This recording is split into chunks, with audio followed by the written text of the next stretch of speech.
शेषांशसुब्बरायाख्यं दासार्यज्ञानसेवितं भूसुरोद्धरणेनिष्टं वासरवासरं भजे आगतादित्रिकालग्नम् आगमार्थविशारदं त्यागभोगसमायुक्तं बागण्णादिगुरुं भजे अज्ञातिविरच्छेदं बुद्धिसम्पत्प्रदायकं विज्ञानविमलं शान्तं विजयाख्यगुरुं भजे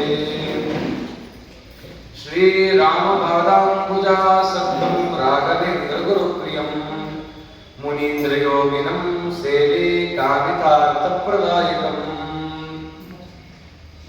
दुर्वादित्वान्तरवये वैष्णवेन्दीवरेन्दवे श्रीराघवेन्द्रगुरवे नमोऽत्यन्तदयालवे तीर्थामुत्तमं तीर्थं वनानामुत्तमं वनं क्षेत्राणामुत्तमक्षेत्रं मम वृन्दावनं तुजा प्रथमो हनुमन्नाम द्वितीयो भीमैव च पूर्णप्रज्ञस्तृतीयस्तु भगवत्कार्यसाधकः समचरणसरोजं सान्द्रनीलाम्बुदाभं जगदनीतपाणिं मण्डनं मण्डनानां तरुणतुलसीमालाकन्दरं कञ्जनेत्रं सदयदवलहासं विठ्ठलं चिन्तयामि श्रीनिवासं जगन्नाथं पद्मावत्यादिराजितं ब्रह्मादीवृतं वन्दे कुलदेवं रमापतिं श्रीगुरुभ्यो नमः हरि ओಂ.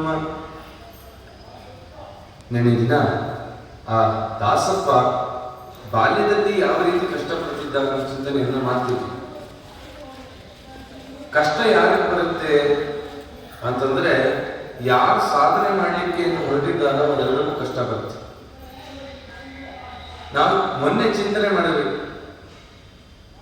ವಿಜಯರಾಯರು ಅಂದ್ರೆ ಭೃಗು ಋಷಿಗಳು ಪರಮಾತ್ಮ ತಾಡನ ಮಾಡಿದ್ದಕ್ಕೆ ಲಕ್ಷ್ಮೀದೇವಿ ಹೇಗೆಲ್ಲ ಆಟ ಆಡಿಸ್ತಾಳೆ ಅಂತ ನೋಡಿ. ಆ ಬಡತನ ಶುರು ಆಯ್ತಲ್ಲ, ಯಾಕೆ ಬಡತನ ಬಂತು ಅಂದ್ರೆ ಆ ಲಕ್ಷ್ಮೀದೇವಿ ಮಾಡಿದ ಅವಮಾನಕ್ಕೆ ಆ ಲಕ್ಷ್ಮೀದೇವಿ ಅವರ ಪಾಪವನ್ನ ಕಳೀಲಿಕ್ಕೆ ಅಷ್ಟು ಹಿಂಸೆಯನ್ನ ಪಡಿಸ್ತಾ ಇಲ್ಲ ಅವರು.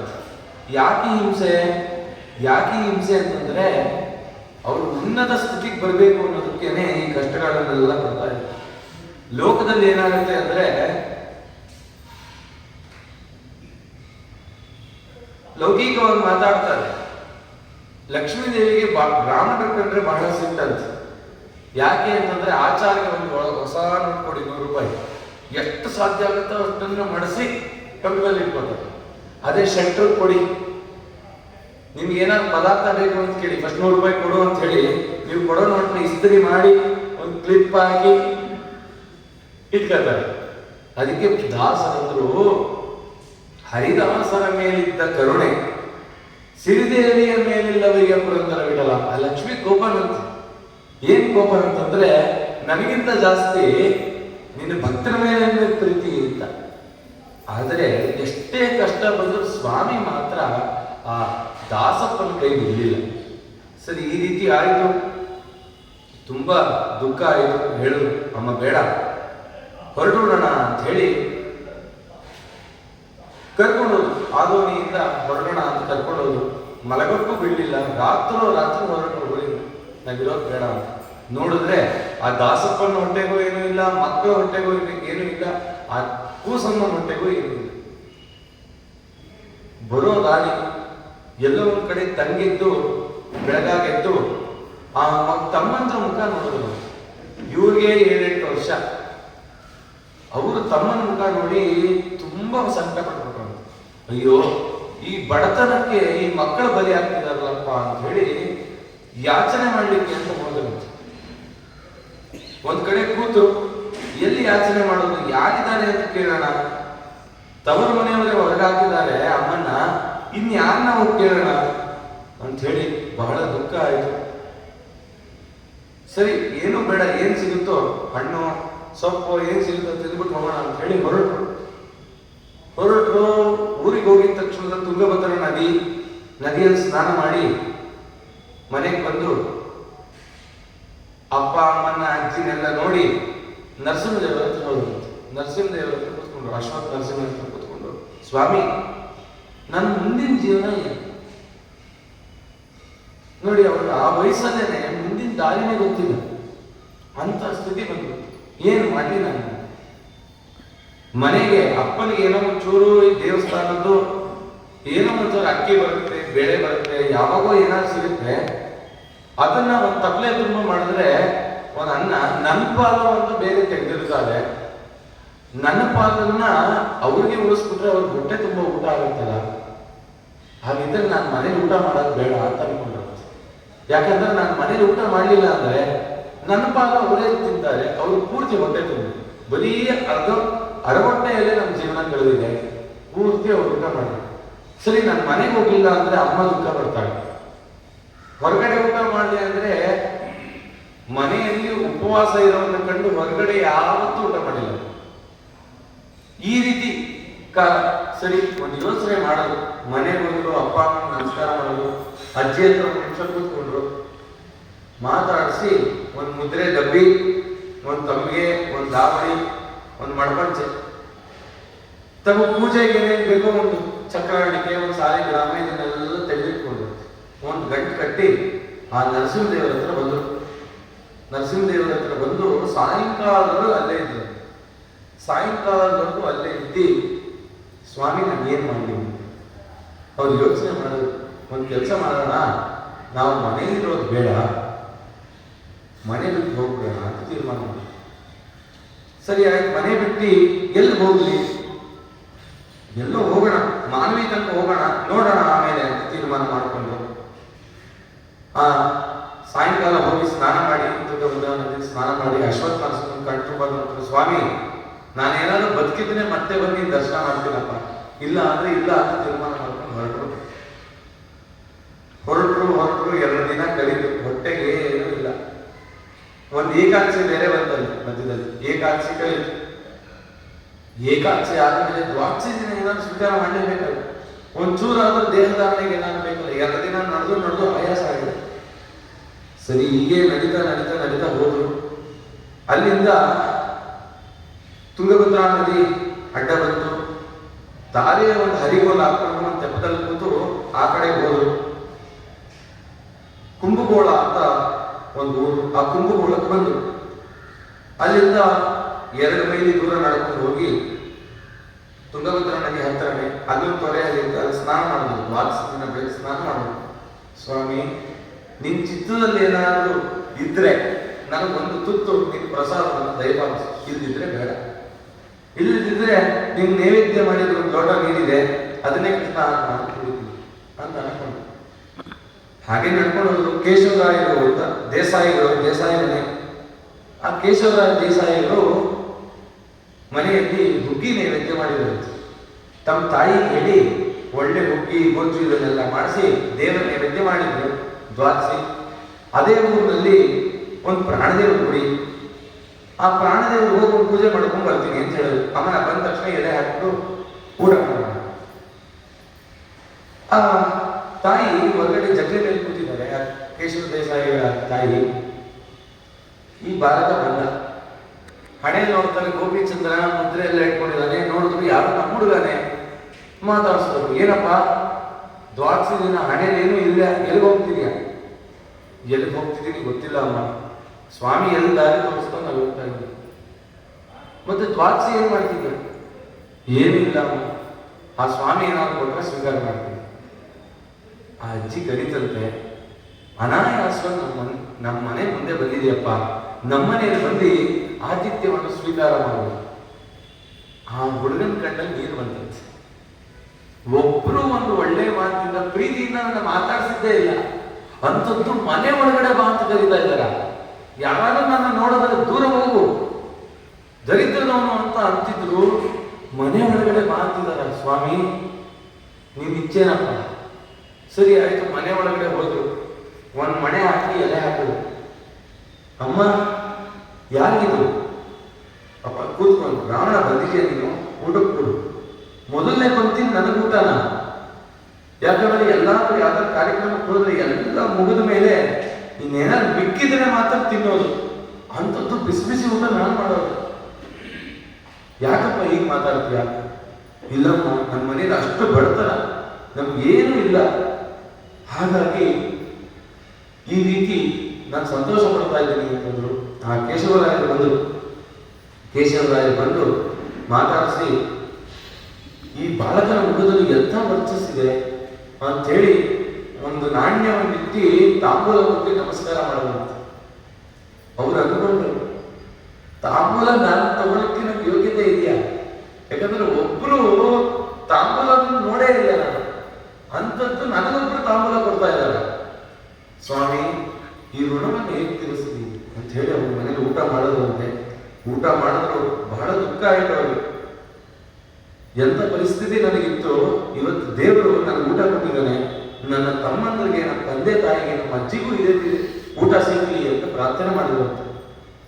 ಈ ರೀತಿ ಆಯ್ತು. ಸರಿ, ಅಲ್ಲೇ ಮುಗಿಸ್ಕೊಂಡು ಹೇಳಿದ್ರಂತೆ ಒಂದು ಮಾತು, ಒಂದು ದಿನ ನಿಮ್ಮ ಮನೆಗೆ ಬರ್ತೀನಿ, ಈ ಊಟ ಮಾಡಿದ ಋಣವನ್ನು ನಾನು ತೀರಿಸ್ತೀನಿ ಅಂತ ಅಂದ್ರು. ಹೊರಟು ಇದೇ ರೀತಿ ಹೋಗುವಾಗ ಯಾವುದೋ ಈ ಬಾಬಾ ಬೈರಾಗಿಗಳೆಲ್ಲ ಇದ್ರು, ಅವರೆಲ್ಲ ಸಂಚಾರ ಮಾಡ್ತಾ ಇದ್ರು ಉತ್ತರ ದೇಶಕ್ಕೆ. ಅವ್ರ ಹಿಂದೆ ಇವರು ಸೇರ್ಕೊಂಡು ಹೊರಟು, ಇವ್ರಿಗೂ ಭಾಷೆ ಬರಲ್ಲ, ಅವ್ರಿಗೂ ಭಾಷೆ ಬರಲ್ಲ, ತಿನ್ಲಿಕ್ಕಂತೂ ಏನೂ ಇಲ್ಲ. ಎಲ್ಲ ಏನಾದ್ರು ಸಿಕ್ಕಿದ್ರೆ ಆ ಬಾಬಾ ಬೈರಾಗಿಗಳು ಏನಾದ್ರು ಒಂದು ಭಜನೆ ಮಾಡೋದು, ಆ ಊರಿನವ್ರು ಏನಾದ್ರು ಆತಿಥ್ಯ ಮಾಡೋದು, ಇವ್ರ ಜೊತೆ ಬರ್ತಿದ್ದಾರಲ್ಲ ಅವ್ರಿಗೂ ಒಂದು ಎಲೆ ಹಾಕಿ ಅವರು ತಿನ್ನೋದು, ಮುಂದಕ್ಕೆ ಹೋಗೋದು. ಇದೇ ರೀತಿ ಆಯ್ತು. ಸರಿ ಆಯ್ತು. ಪ್ರಯಾಗರಾಜಕ್ಕೆ ಹೋದ್ರು, ಪ್ರಯಾಗದಲ್ಲಿ ಸ್ನಾನ ಮಾಡಿದ್ರು. ಬಹಳ ಸಂತೋಷ ಆಯಿತು ಅವರಿಗೆ. ಪರಮಾತ್ಮನ ಲೀಲೆ ಎಂಥದ್ದು, ಎಂಥ ದೊಡ್ಡ ನದಿ ಯಮುನಾ ನದಿ. ಆ ಯಮುನಾ ಅಷ್ಟು ದೊಡ್ಡ ನದಿ, ಅದರಲ್ಲಿ ದೊಡ್ಡ ಉಪನದಿ ಗಂಗೆಯನ್ನ ಬಂದು ಆಶ್ರಯ ಮಾಡಿದ್ರು. ಅದಕ್ಕೆ ವಿಜಯರಾಯ ಚಿಂತನೆ ಮಾಡೋದು, ನಾವು ಲೋಕದಲ್ಲಿ ಎಷ್ಟೇ ದೊಡ್ಡವರಾಗಿದ್ರು ಪರಮಾತ್ಮನ ಗುರುಗಳ ಆಶ್ರಯ ಮಾಡಬೇಕು. ನಾವು ನೇರವಾಗಿ ಪರಮಾತ್ಮನ ಮುಟ್ಲಿಕ್ಕೆ ಆಗಲ್ಲ, ಗುರುಗಳ ಮುಖಾಂತರ, ವಾಯುದೇವರ ಮುಖಾಂತರವೇ ಪರಮಾತ್ಮನ ಮುಟ್ಬೇಕು. ಅದನ್ನ ಯಮುನೆ ತೋರಿಸ್ತಾ ಇದ್ದಾರೆ ಅಂತ ಚಿಂತನೆ ಮಾಡೋದು. ಸರಿ, ಅಲ್ಲಿಂದ ಆ ವೇಣಿಮಾಧವನ ದರ್ಶನ ಮಾಡಿ ಕಾಶಿ ಕ್ಷೇತ್ರಕ್ಕೆ ತಲುಪಲು. ಆ ಕಾಶಿ ಕ್ಷೇತ್ರಕ್ಕೆ ತಲುಪಿ ಅಲ್ಲಿ ಎಲ್ಲರೂ ವಿಚಾರ ಮಾಡ್ತೀವಿ, ನಾವು ಸೇತು ಯಾತ್ರೆ ಮಾಡಬೇಕು. ಸೇತು ಯಾತ್ರೆ ಅಂದ್ರೆ ಕಾಶಿ ಹೋಗಿ ಗಂಗೆಯನ್ನು ತಗೊಂಡು ರಾಮೇಶ್ವರಕ್ಕೆ ಬಂದು ಆ ರಾಮಲಿಂಗೇಶ್ವರರಿಗೆ ಆ ಗಂಗೆ ಅಭಿಷೇಕ ಮಾಡಿಸಿ, ಅಲ್ಲಿನ ಸಮುದ್ರ ದಡದಲ್ಲಿ ಆ ಮರಳನ್ನು ಪೂಜೆ ಮಾಡಿ, ಮತ್ತೆ ಆ ಮರಳನ್ನು ತಗೊಂಡೋಗಿ ಆ ಕಾಶಿಯ ಗಂಗೆಯಲ್ಲಿ ಬಿಟ್ಟರೆ ಒಂದು ಸೇತು ಯಾತ್ರೆ ಮಾಡುವಂತ ಫಲ. ಅದು ಕಾಶಿ ಯಾತ್ರೆ. ಇಲ್ಲಿದ್ರೆ ಆ ಕಾಶಿ ಯಾತ್ರೆ ಪೂರ್ಣ ಫಲ ಇದೆ. ಅಲ್ಲಿದ್ದವರೆಲ್ಲ ಬನ್ನಿ ನಾವು ಸೇತು ಯಾತ್ರೆಗೆ ಗಂಗೆಯನ್ನ ಸಂಗ್ರಹ ಮಾಡೋಣ ಅಂತೆಲ್ಲ ಹೊರಟಿದ್ರು. ಇವರು ಅವ್ರ ಜೊತೆ ಹೊರಟರು, ಎಲ್ಲ ಕೂತರು. ಅಲ್ಲಿ ಈ ಬಾಬಾಜಿಗಳೆಲ್ಲ ಏನ್ ಮಾಡ್ತಿದ್ರು ಅಂತ ಒಂದು ಭಿಕ್ಷಾಟನೆ ಮಾಡ್ತಿದ್ರು ಕಾಶಿ ಕ್ಷೇತ್ರದಲ್ಲಿ. ಇವ್ರು ಭಿಕ್ಷೆ ಬೇಡಲಿಕ್ಕೆ ಅಭ್ಯಾಸ. ಒಂದು ಜೋಡಿಗೆ ಹಾಕೊಂಡ್ರು, ಎಲ್ಲರೂ ಹಾಕ್ತಿದ್ದಂಗೆ ಇವ್ರಿಗೂ ಒಂದು ಬೊಕ್ಸೆ ಹಾಕ್ತಿದ್ರು. ಅದನ್ನೆಲ್ಲ ತಗೊಂಡು ಒಂದ್ ಕಡೆ ಸುರಿಬೇಕು, ಅದೇನ್ ಬಂದಿದೆ ಅದು ಊಟ ಮಾಡ್ಬೇಕು. ಈ ರೀತಿ ಆಯ್ತು. ಅವ್ರಿಗೆ ಅನ್ನಿಸ್ತು, ಓಹೋ ನನ್ನ ಜೀವನ ಇನ್ಮೇಲೆ ಇವ್ರ ಜೊತೆ ಕಳ್ಕೊಳ್ಳೋಣ. ಅವರೆಲ್ಲ ಹರಿನಾಮ ಸಂಕೀರ್ತನೆ ಮಾಡ್ತಾರೆ, ಹರೇ ರಾಮ ಹರೇ ಕೃಷ್ಣ ಅಂತೆಲ್ಲ ಭಜನೆ ಮಾಡ್ತಿದ್ರು. ಇವ್ರಿಗೂ ಸಂತೋಷ ಆಯ್ತು. ಆಮೇಲೆ ಆ ಕಾಶಿ ಕ್ಷೇತ್ರದಲ್ಲಿ ಆ ವಿಶ್ವನಾಥನ ದರ್ಶನ ಮಾಡಿ ನಾವು ಪುನಃ ರಾಮೇಶ್ವರಕ್ಕೆ ಹೋಗೋಣ ಅಂತ ಮತ್ತೆ ರಾಮೇಶ್ವರಕ್ಕೆ ಆ ಗಂಗೆಯನ್ನು ತಗೊಂಡು ಬರ್ತಾ ಇದ್ದಾರೆ. ಗಂಗೆ ತಗೊಂಡು ಬರಬೇಕು, ಊರಿಗೆ ಹೋಗೋದು. ಯಾವ್ಯಾವ ಊರುಗಳಿದೆ, ಯಾವ್ಯಾವ ಕ್ಷೇತ್ರ ಇದೆ, ಆ ಎಲ್ಲ ಕ್ಷೇತ್ರಗಳಿಗೂ ಸಂಚಾರ ಅಂತ. ಎಲ್ಲ ಕ್ಷೇತ್ರಗಳಿಗೆ ಸಂಚಾರ ಮಾಡಿಕೊಂಡು ಪುನಃ ಇವರು ಚಿಕ್ಕಬಳ್ಳಾಪುರದಲ್ಲಿ ಬಂದಿದ್ದಾರೆ. ಇವ್ರಿಗೆ ಗೊತ್ತಾಗಿಲ್ಲ ಯಾವ್ದೋ ದಾರಿ ಕರ್ಕೊಂಡ್ ಬಂದಿದ್ದಾರೆ. ಮಂತ್ರಾಲಯ ದರ್ಶನ ಆಯ್ತು, ಅಯ್ಯೋ ಮಂತ್ರಾಲಯ ಬಂದ್ಬಿಡ್ತಾ, ನಮ್ಮೂರು ಇಲ್ಲೇ ಹತ್ರ ಅಂತ ಮನ್ಸಲ್ಲಿ ಅನ್ಕೊಂಡ್ರು. ನೋಡಿದ್ರೆ 3-4 ದಿನ ಚಿಕ್ಕಬಳ್ಳಾಪುರ ಬಂದ್ಬಿಟ್ಟಿದ್ರು. ಚಿಕ್ಕಬಳ್ಳಾಪುರಕ್ಕೆ ಬಂದು ಜೋಳಿಗೆ ಹಾಕೊಂಡು ಅವ್ರ ಮನೆ ಮುಂದೆನೆ ನಿಂತೆ ಭಿಕ್ಷೆ ಕೇಳ್ತಾ ಇದ್ದಾರೆ. ಭಿಕ್ಷೆಯ ಹಾಕಿದ ಜೋಳಿಗೆಗೆ ಅಕ್ಷಯವಾಗುವುದು ನಿಮಗೆ. ಒಳಗಿಂದ ಅಜ್ಜಿಗೆ ಕೇಳಿಸ್ತದೆ, ಇದು ಖಂಡಿತ ನನ್ನ ಮೊಮ್ಮಗ ದಾಸಪ್ಪನ ಧ್ವನಿ. ಮನೆ ಹೇಳಿದ ಕೂಸಮ್ಮ ನೋಡು, ನಮ್ ಕೂಸ್ ಬಂದಿದೆ ನೋಡು. ಹೊರಗಡೆ ಬಂದು ನೋಡಿದ್ದು ಅದೇ ವಿಜಯರಾಯ ಆ ದಾಸಪ್ಪ ನಿಂತಿದ್ದಾನೆ. ಆಲಿಂಗನ ಮಾಡ್ಕೊಂಡ್ರು. ಏನಪ್ಪ ನೀನ್ ನಮ್ಮನ್ನು ಬಿಟ್ಟು ಹೋಗ್ಬಿಟ್ಟೆ, ನೀನ್ ಹೋದಾಗಿಂದ ಅಜ್ಜಿ ಹುಷಾರಿಲ್ಲ, ನಿನ್ ತಂದೆ ಹುಷಾರಿಲ್ಲ, ತಮ್ಮಂತರೆಲ್ಲ ಮಂಕ್ ಬಡ್ದುಬಿಟ್ಟಿದ್ದಾರೆ, ಅವ್ರ ಚೇತನವೇ ಇದ್ದಂಗೆ ಆಗ್ಬಿಟ್ಟಿದೆ. ಯಾಕಪ್ಪ ಹೀಗೆ ಮಾಡಿ? ಇಲ್ಲ ಅಮ್ಮ, ನನ್ನ ಪಾಲಿನ ಊಟ ನಿಮ್ಗೆ ಸಿಕ್ಕಿದ್ರೆ ಹೊಟ್ಟೆ ತುಂಬಾ ನಿಮ್ಗೆ ಊಟ ಆಗುತ್ತೆ ಅನ್ನೋದಕ್ಕೋಸ್ಕರ ಬಿಟ್ಟೋದ್ರೆ ಹೊರತ ಇನ್ ಯಾವ ಬೇಸರ ನೀನಿಲ್ಲದೆ ನಾನು ಹೇಗೋ ಊಟ ಮಾಡೋದು, ಬಾ ಇದನ್ನೆಲ್ಲ ಬಿಸಾಕ ಮೊದಲು ಅಂತ ಹೇಳಿ ಅದೇನೋ ಪ್ಲೇಟ್ ಹಾಕೊಂಡು ಏನೇನೋ ಮಾಡ್ಕೊಂಡಿದ್ರಂತೆ ವಿಜಯರಾಯ. ಅದನ್ನೆಲ್ಲ ಕಿತ್ತು ಹೋಗುದು, ಬಾ ಒಳಗೆ ಆ ಭಾವವೈರಾಗ್ಯಗಳು ಎಲ್ಲಾದ್ರೂ ಹೋಗ್ಲಿ ಅಂತ ಹೇಳಿ ಒಳಗೆ ಕರ್ಕೊಂಡ್ ಬಂದ್ರು. ಅಜ್ಜಿ ನೋಡಿದ್ರು, ಅದು ಎಷ್ಟು ಪ್ರೀತಿನೋ. ಅಜ್ಜಿ ಹತ್ರ ಹೋಗಿ ಕೂತು, ಅಜ್ಜಿ ಇನ್ನೊಮ್ಮೆ ಮನೆ ಬಿಟ್ಟು ಹೋಗೋದು ಮಾಡೋದು ಮಾಡಬಾರ್ದು, ನೀನ್ ಹೋದ್ರೆ ನಾನು ಮೃತ್ಯು ಶರಣಾಗ್ತೀನಿ ಅಂತ ಹೇಳಿ. ಇಲ್ಲ ನೀ ಮಾತಾಡಬೇಡ, ನಾ ಖಂಡಿತ ನಾನು ಎಲ್ಲೂ ಹೋಗಲ್ಲ ಅಂತ ಹೇಳಿ ಅಲ್ಲೇ ಇದ್ದು 1-2 ವರ್ಷಗಳ ಕಾಲ ಅಲ್ಲೇ ಇದ್ರು. 1-2 ವರ್ಷಗಳ ಕಾಲ ನಂತರದಲ್ಲಿ ಅವರ ತಂದೆ ಸೀನಪ್ಪ ನಾಯಕನವರು ಕಾಲವಾದರು. ಆ ಕಾಲವಾದ ಮೇಲಂತೂ ಬಹಳ ದುಃಖ ಆಯಿತು. ಏನಪ್ಪ ತಂದೆ ಹೋಗ್ಬಿಟ್ರಲ್ಲ, ಇಂಥ ಸ್ಥಿತಿಗೆ ಆಯ್ತಲ್ಲ. ಇಷ್ಟರ ಮಧ್ಯದಲ್ಲಿ ಅವರ ಅಜ್ಜಿನೂ ಕಾಲವಾಗ್ಬಿಟ್ರು. ಅವರ ತಂದೆ ಅಂತ್ಯಕಾಲದಲ್ಲಿ ವಿಚಾರ ಮಾಡಿ ಹೇಳಿದ್ರು, ಇವ್ನು ಮತ್ತೆ ಮನೆ ಬಿಟ್ಟು ಹೋಗುವಂತ ಸಾಧ್ಯತೆಗಳು ಕಾಣ್ತಾ ಇವೆ, ಇವ್ರು ಮನೆ ವಿಚಾರದಲ್ಲಿ ಆಸಕ್ತಿನೇ ಇಲ್ಲ, ನಮ್ಮನ್ನೆಲ್ಲ ನೋಡಿ ತಾನು ತುಂಬಾ ಒಳಗೆ ಕೊರಗ್ತಾ ಇದ್ದಾನೆ, ಇವ್ರಿಗೊಂದು ಮದುವೆ ಮಾಡ್ಬಿಡೋಣ, ಆಗ ಒಂದು ಜವಾಬ್ದಾರಿ ಬರುತ್ತೆ, ಹೇಗೋ ಒಂದು ಸಂಸಾರ ಮಾಡ್ಕೊಂಡು ಹೋಗುತ್ತೆ ಅಂತ ಹೇಳಿ ತೀರ್ಮಾನ ಮಾಡಿ ಒಂದು ಮದುವೆ ಮಾಡಿದ್ರು. ಮದುವೆ ಆದ್ಮೇಲೂ ಮನೆಯಲ್ಲೆಲ್ಲ ಈ ರೀತಿ ಆಯ್ತು. ಅಜ್ಜಿ ಕಾಲವಾಗ್ಬಿಟ್ರು, ತಂದೆ ಕಾಲವಾಗ್ಬಿಟ್ರು.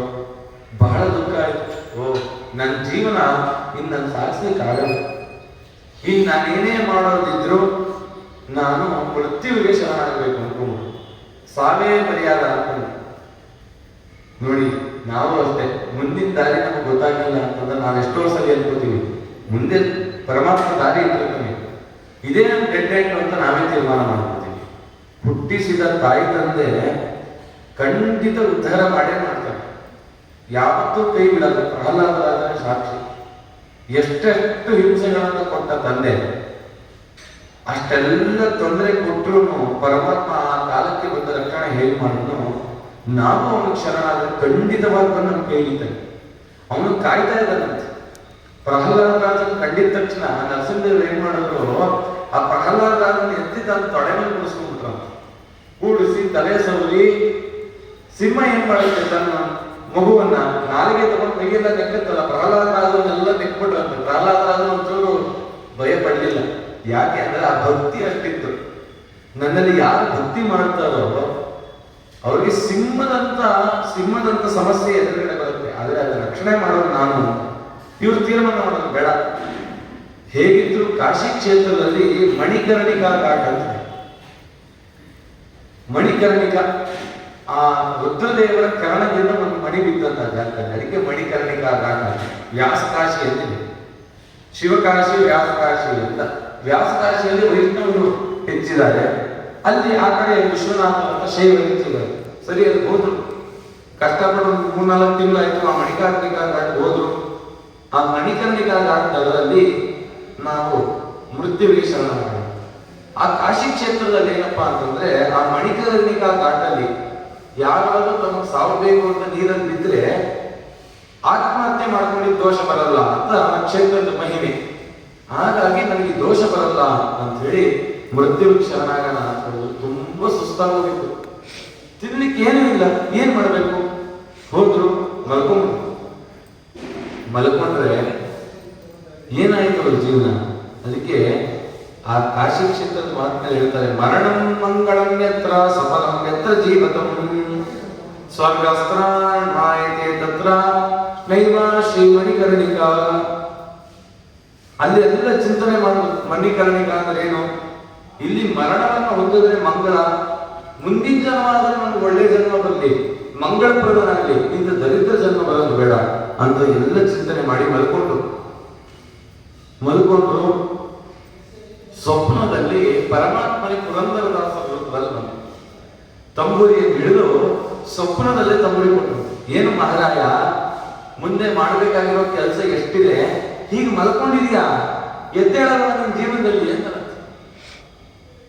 ಅವ್ರಿಗೆ ಅನ್ನಿಸ್ತು, ಹೌದಲ್ಲ, ಜೀವನದ ಸಾಧನೆ ಬಗ್ಗೆ ಒಂದಿನ ಚಿಂತನೆ ಮಾಡಿಲ್ಲ, ಸಾವಿನ ಬಗ್ಗೆ ಚಿಂತನೆ ಮಾಡಿಲ್ಲ. ಯಾರು ಸಾಧನೆ ಬಗ್ಗೆ ಚಿಂತನೆ ಮಾಡ್ತಾರೆ ಅವರು ಸಾವಿನ ಬಗ್ಗೆ ಚಿಂತನೆ ಮಾಡಲ್ಲ. ಸಾವು ಯಾವ ಕ್ಷಣದಲ್ಲಾದ್ರೂ ಬರಲಿ, ನನ್ಗೆ ಭಯ ಇಲ್ಲ, ನಾನು ಸಾಧನೆ ಮಾಡ್ತೀನಿ ಅಂತ ಹೇಳ್ತಾರೆ. ಸಾಧನೆ ಯಾರು ಮಾಡಲ್ಲ, ಸಾವು ಬಂತು ಅಂತ ಹಾಗೆ ಕೂಗ್ತಾರೆ. ಜೀವನದಲ್ಲಿ ಕುಗ್ಗಬೇಡ, ಏನೋ ಶ್ರೀಮಂತಿಕೆ ಬಂತು ಅಂತ ಹಿಗಬೇಡ. ಸುಖ ದುಃಖವನ್ನ ನಿನ್ನ ಪ್ರಸಾದವನ್ನು ಸ್ವೀಕಾರ ಮಾಡು. ಮುಂದೆ ನಡಿ ಅಂತ ಹೇಳಿದ್ರು. ಏನ್ ದುಃಖ? ಬೇರೆಯವರು ಬರದೇ ಇರುವಂತ ಕಷ್ಟ ನಿನಗೆ ಬಂದಿದ್ಯಾ, ಎಚ್ಚೆತ್ಕೋ ಅಂತ ಧೈರ್ಯವನ್ನು ಹೇಳಿದ್ರಂತೆ. ಈ ತಂಬೂರಿಯನ್ನು ಕೊಟ್ಟು, ನೀನು ಸಾಮಾನ್ಯನಲ್ಲ, ನಾನು ನೀನು ಭೃಗುಋಷಿ ಇದೆಯಾ ಅಂತ ಹೇಳಿ ವಿಜಯ ವಿಠಲ ಅಂತ ಅಂಕಿತ ಕೊಟ್ಟು, ಆ ಪುರಂದರದಾಸರು ತಮ್ಮ ಹೃದಯಾಕಾಶದಲ್ಲಿ ವೇದವ್ಯಾಸ ದೇವರ ದರ್ಶನವನ್ನು ಮಾಡಿಸಿದಂತೆ. ವೇದವ್ಯಾಸ ದೇವರ ದರ್ಶನ ಆಯಿತು. ಸ್ವಪ್ನದಿಂದ ಎದ್ರು ಕೈನ ನೋಡಿದ್ರೆ ತಂಬುರಿ, ಸ್ವಪ್ನದಲ್ಲಿ ಕಂಡಿದ್ದು ತಂಬುರಿ ಕೈಯಲ್ಲಿದೆ. ತಕ್ಷಣ ಹೋಗಿ ಗಂಗೆಯಲ್ಲಿ ಎದುರುಗಡೆ ಗಂಗೆ ಸ್ನಾನ ಮಾಡಿದ್ರು. ಗೋಪಿಚಂದ ತಗೊಂಡು ತಿಕ್ಕರು, ಹಚ್ಕೊಂಡ್ರು. ತಕ್ಷಣದಲ್ಲಿ ಇವರಲ್ಲಿ ಇದ್ದಂತ ಪ್ರಕಾಶದ ಆ ಪ್ರಭೆ ತಮ್ಮ ಸುತ್ತ ಎಲ್ಲ ಬೀರ್ತಾ ಇದೆ. ಇವ್ರ ಸುತ್ತ ಒಳ್ಳೆ ಪರಿಮಳ, ಆ ಒಳ್ಳೆ ತೇಜೋ ಪ್ರಕಾಶ. ಇವ್ರನ್ನ ಕಂಡಂತ ಜನ ಇವ್ರ ಹತ್ರ ಹೋಗಿ ನಮಸ್ಕಾರ ಮಾಡ್ತಾರೆ. ಯಾರೋ ಬಂದಂತೆ, ಗುರುಗಳೇ ನೀವು ಮುದ್ರೆ ಹಚ್ಕೊಂಡಲ್ಲ, ನಾನು ತೊಳ್ಕೊಡ್ತೀನಿ, ಇನ್ನೊಬ್ಬ ನಾನು ಡಬ್ಬೆ ಬಿಡಿಸ್ತೀನಿ ಅಂತ. ಅಲ್ಲ, ನನ್ನ ನೋಡೋರು ಒಬ್ಬರಿಲ್ಲ. ಅಂಕಿತ ಆಗಿದ ತಕ್ಷಣದಲ್ಲಿ ಈ ರೀತಿನ ಮೇಲ್ಗಡೆ ಹೋದ್ರು. ಆ ತಂಬುರಿಯನ್ನು ಹಿಡಿದ ತಕ್ಷಣ ಅವ್ರ ಬಾಯಲ್ಲಿ ಬಂದಿದ್ದೆ, ಗುರು ಪುರಂದರದಾಸರೇ ನಿಮ್ಮ ಚರಣ ಕಮಲವ ನಂಬಿದೆ, ಗರ್ವರಹಿತನ ಮಾಡಿ ಎನ್ನನು ಪೊರೆವ ಭಾರವು ನಿಮ್ಮದೇ. ಗುರು ಪುರಂದರದಾಸರೇ ನಿಮ್ಮ ಚರಣ ಕಮಲವ ನಂಬಿದೆ, ಒಂದು ಅರಿಯದ ಮಂದಮತಿನ ನಿಂದು ನಿಮ್ಮನು ವಂದಿಪೆ, ಇಂದಿರೇಶನ ತಂದು ತೋರಿಸಿ ತಂದೆ ಮಾಡಲು ಸಕೃಪೆ. ಗುರು ಪುರಂದರದಾಸರೇ ನಿಮ್ಮ ಚರಣ ಕಮಲವ ನಂಬಿದೆ. ಕಣ್ಣು ಮುಚ್ಚಿಕೊಂಡು ಧ್ಯಾನಾಸಕ್ತರಾಗಿ ನನ್ನ ಉದ್ಧಾರ ಮಾಡುವಂತ ಗುರುಗಳು ನಾರದರು. ಆ ಪುರಂದರದಾಸರು ಗುರುಗಳನ್ನು ಸ್ತೋತ್ರ ಮಾಡ್ತಾ ಇದ್ದಾರೆ ಕಣ್ಣು ಮುಚ್ಚಿಕೊಂಡು. ಮಹಾರಾಜನ ಅಜಬವಾದಿಗಳ ರಸನಾದ ವಿಜಯ ವಿಠಲನ ಧ್ಯಾನಿಪ, ನಿಜ ಸುಜ್ಞಾನವ ಕೊಡಿಸಬೇಕೆಂದು ಭಜಿಪೆನೋ ಕೇಳ್ಗುರುವರ. ಗುರು ಪುರಂದರದಾಸರೇ ನಿಮ್ಮ ಚರಣ ಕಮಲವ ನಂಬಿದೆ. ಆ ಪುರಂದರದಾಸರ ಕಣ್ಬಿಟ್ಟು ನೋಡಿದ್ರೆ 100 ಜನ ಕೂತ್ಬಿಟ್ಟಿದ್ದಾರೆ ಮುಂದೆ. ಇವರು ಹರಿನಾಮ ಸಂಗೀತದಲ್ಲಿ ಗುರುಗಳನ್ನು ಸ್ತುತಿ ಮಾಡ್ತಾರೆ. 100 ಜನ. ಆ ಅಂಕಿತ ಅನ್ನೋದು ಇದೆಯಲ್ಲ, ಅದು ಅಷ್ಟು ಸುಲಭ ಅಲ್ಲ. ವಿಜಯದಾಯಕ ಹೇಳಿದ್ರು, ಹಲವು ಜನ್ಮದೋಳು ಹಲವ ಬೋಧನ ಚಲವ ಮತವನ್ನು ಹೊಂದಿ ಬರುತ್ತದೆ, ಹಲದರವಾನ ಜನರನ್ನು ಪೂಜಿಸಿ ಹಲವು ಜನ್ಮದಲ್ಲಿ, ಹಲವು ಜನ್ಮದ ಜ್ಞಾನ ಜಪ ತಪ, ಹಲವು ಜನ್ಮದ ಪುಣ್ಯ ರಾಶಿಯು ಮಿಳಿತವಾಗುತ್ತ ಫಲಿಸಿದಲ್ಲದೆ ದೊರೆಯದ ಅಂಕಿತವು. ಎಷ್ಟೋ ಜನ್ಮದಲ್ಲಿ ವಾಯುದೇವರ ಮತದಲ್ಲಿ ನಡೆದು ಆ ಕೃಷ್ಣನನ್ನ ಪೂಜೆ ಮಾಡಿ ಎಲ್ಲ ಜನ್ಮಗಳ ಪುಣ್ಯ ಒಂದು ಕಡೆ ಸೇರಿದಾಗ ಗುರುಗಳು ಸಿಗ್ತಾರಂತೆ. ಯಾವಾಗ ಸಿಗ್ತಾರೆ ಗುರುಗಳು? 3 ಸರಿ ಸಿಗ್ತಾರಂತೆ ಒಬ್ಬ ಮನುಷ್ಯನ ಜೀವನದಲ್ಲಿ. 3 ಸತಿ. ಯಾವಾಗ ಅಂತಂದ್ರೆ ಎಲ್ಲ ಸಾಧನೆಗಳ ಒಂದು ಮಟ್ಟ ಬಂದಾಗ 1111 ಜನ್ಮಗಳು ಉತ್ತಮ ಜನ್ಮ ಬರ್ತದೆ. 1111 ಮನುಷ್ಯ ಜನ್ಮ. ಅದರಲ್ಲಿ ಮೊದಲು 1000 ಜನ್ಮದ ಮೊದಲನೇ ಜನ್ಮದಲ್ಲಿ ಗುರುಗಳು ಬರ್ತಾರೆ, ಉದ್ದೇಶ ಮಾಡ್ತಾರೆ. ಆ 1000 ಜನ್ಮ ಕರ್ಮ ಜನ್ಮ. ನಾವೇನೇನು ಪ್ರಾರಬ್ಧ ಕರ್ಮಗಳು ಹೊತ್ಕೊಂಡು ಬಂದಿದ್ವಿ ಆ 1000 ಜನ್ಮದಲ್ಲಿ ಕಲ್ಕೋಬೇಕು. ಹೇಗೆ? ಸಂಧ್ಯಾ ವಂದನೆ, ದೇವರ ಪೂಜೆ, ಅನುಷ್ಠಾನ, ವ್ರತ, ಚಾಂದ್ರಾಯಣ, ಏಕಾದಶಿ, ಇದೆಲ್ಲ ಈ ಕರ್ಮದಿಂದ ಮೋಕ್ಷ ಇಲ್ಲ. ಇದು ಕರ್ಮವನ್ನ ಕಳ್ಕೊಳ್ಳಿಕ್ಕೆ 1000 ಜನ್ಮ. 1000 ಜನ್ಮ ಆದ್ಮೇಲೆ 100 ಜನ್ಮ ಬರುತ್ತೆ. ಆ 100 ಜನ್ಮ ಯಾವುದು ಅಂದ್ರೆ ಜ್ಞಾನ ಜನ್ಮ. ಕರ್ಮ ಎಲ್ಲ ಕಳ್ಕೊಳ್ಳೋದ್ರಿಂದ ಜ್ಞಾನ ಉಂಟಲ್ಲ. ಆ ಜ್ಞಾನ ಜನ್ಮದಲ್ಲಿ ಯಾವ ಈ ಪದಾರ್ಥಗಳ ಮೇಲೆ ವ್ಯಾಮೋಹ ಇರಲ್ಲ. ಸಿಹಿ ತಿಂತೀವಲ್ಲ, ಮೈಸೂರು ಪಾಕ್ ಚೆನ್ನಾಗಿದೆ, ಇವಾಗ ಮೈಸೂರು ಪಾಕ್ ಇಲ್ಲ, ವ್ರತ ಆದ್ರೂ ಶುರುವಾದ ಮೇಲೆ ಆಹಾ ಮೈಸೂರು ಪಾಕ್ ಸಿಹಿ ಇದೆ ಅಂತ ಹೇಳ್ತೀವಲ್ಲ, ಆ ಜ್ಞಾನ ಜನ್ಮದಲ್ಲಿ ನಾಲಿಗೆ ವಿಷಯ ಪದಾರ್ಥದ ಸಿಹಿ ಸಿಗಲ್ಲ. ನಾರಾಯಣ ಅಂದ್ರೆ ಅಪ್ಪ ನಾರಾಯಣ ನಾಮ ಎಷ್ಟು ಸಿಹಿಯಾಗಿದೆ ಅಂತಾರೆ. ಪರಮಾತ್ಮನ ನಾಮಾಮೃತದ ರುಚಿ ಇರುತ್ತಾಗ ಈ ವಿಷಯ ಪದಾರ್ಥಗಳ ರುಚಿ ಇರೋದು. ಆ 100 ಜನ್ಮದ ಮೊದಲನೇ ಜನ್ಮದಲ್ಲಿ ಗುರುಗಳು ಬರ್ತಾರೆ, ಜ್ಞಾನವನ್ನ ಬೋಧನೆ ಮಾಡ್ತಾರೆ. ಈ 100 ಜನ್ಮ ಜ್ಞಾನಕ್ಕಾಗಿ ಮೀಸಲಿಡಬೇಕು. ಕಡೆ 11 ಜನ್ಮ ಅಪರೋಕ್ಷ ಜ್ಞಾನ ಜನ್ಮ. ಅಲ್ಲಿ ಬಂದು ವಿಶೇಷ ಸಾಧನೆಯನ್ನು ಮಾಡ್ತಾರೆ. ಅನುಷ್ಠಾನ ಇಟ್ಕೊತೀನಿ, ಕರ್ಮ ಕಲಿತು ಜ್ಞಾನ ಬಂತು, ಆ ಜ್ಞಾನವನ್ನ ಅನುಷ್ಠಾನ ಮಾಡ್ತಾರೆ 11 ಜನ್ಮ. ಆ 11ನೇ ಜನ್ಮದಲ್ಲಿ ಬಂದು ಗುರುಗಳು ಉಪದೇಶ ಮಾಡ್ತಾರೆ.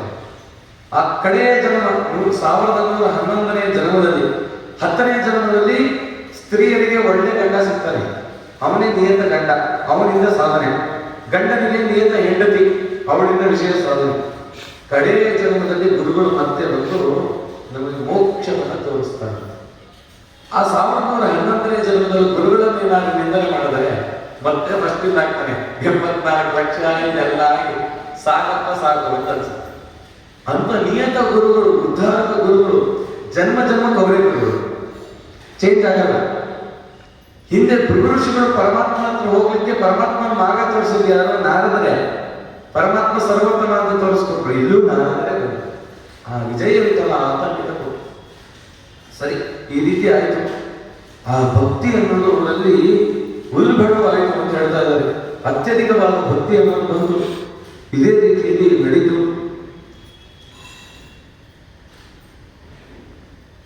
ಆಜ್ಞೆ ಮಾಡಿದ್ರು, ನೀವು ಈ ದಾಸವೃತ್ತಿಯನ್ನೇ ಪರಿಪಾಲನೆ ಮಾಡಬೇಕು. ಏನಿ ದಾಸವೃತ್ತಿ? ದಾಸವೃತ್ತಿ ಅಂದ್ರೆ ಮಧುಕರ ವೃತ್ತಿ. ಮಧು ಏನ್ ಮಾಡುತ್ತೆ?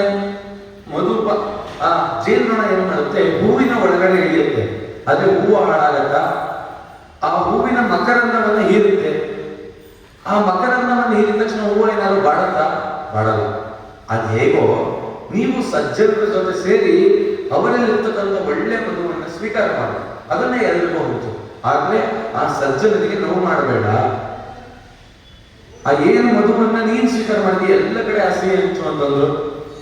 ಆಯ್ತು ಅಂತ ಹೇಳಿ ಹೊರಡು.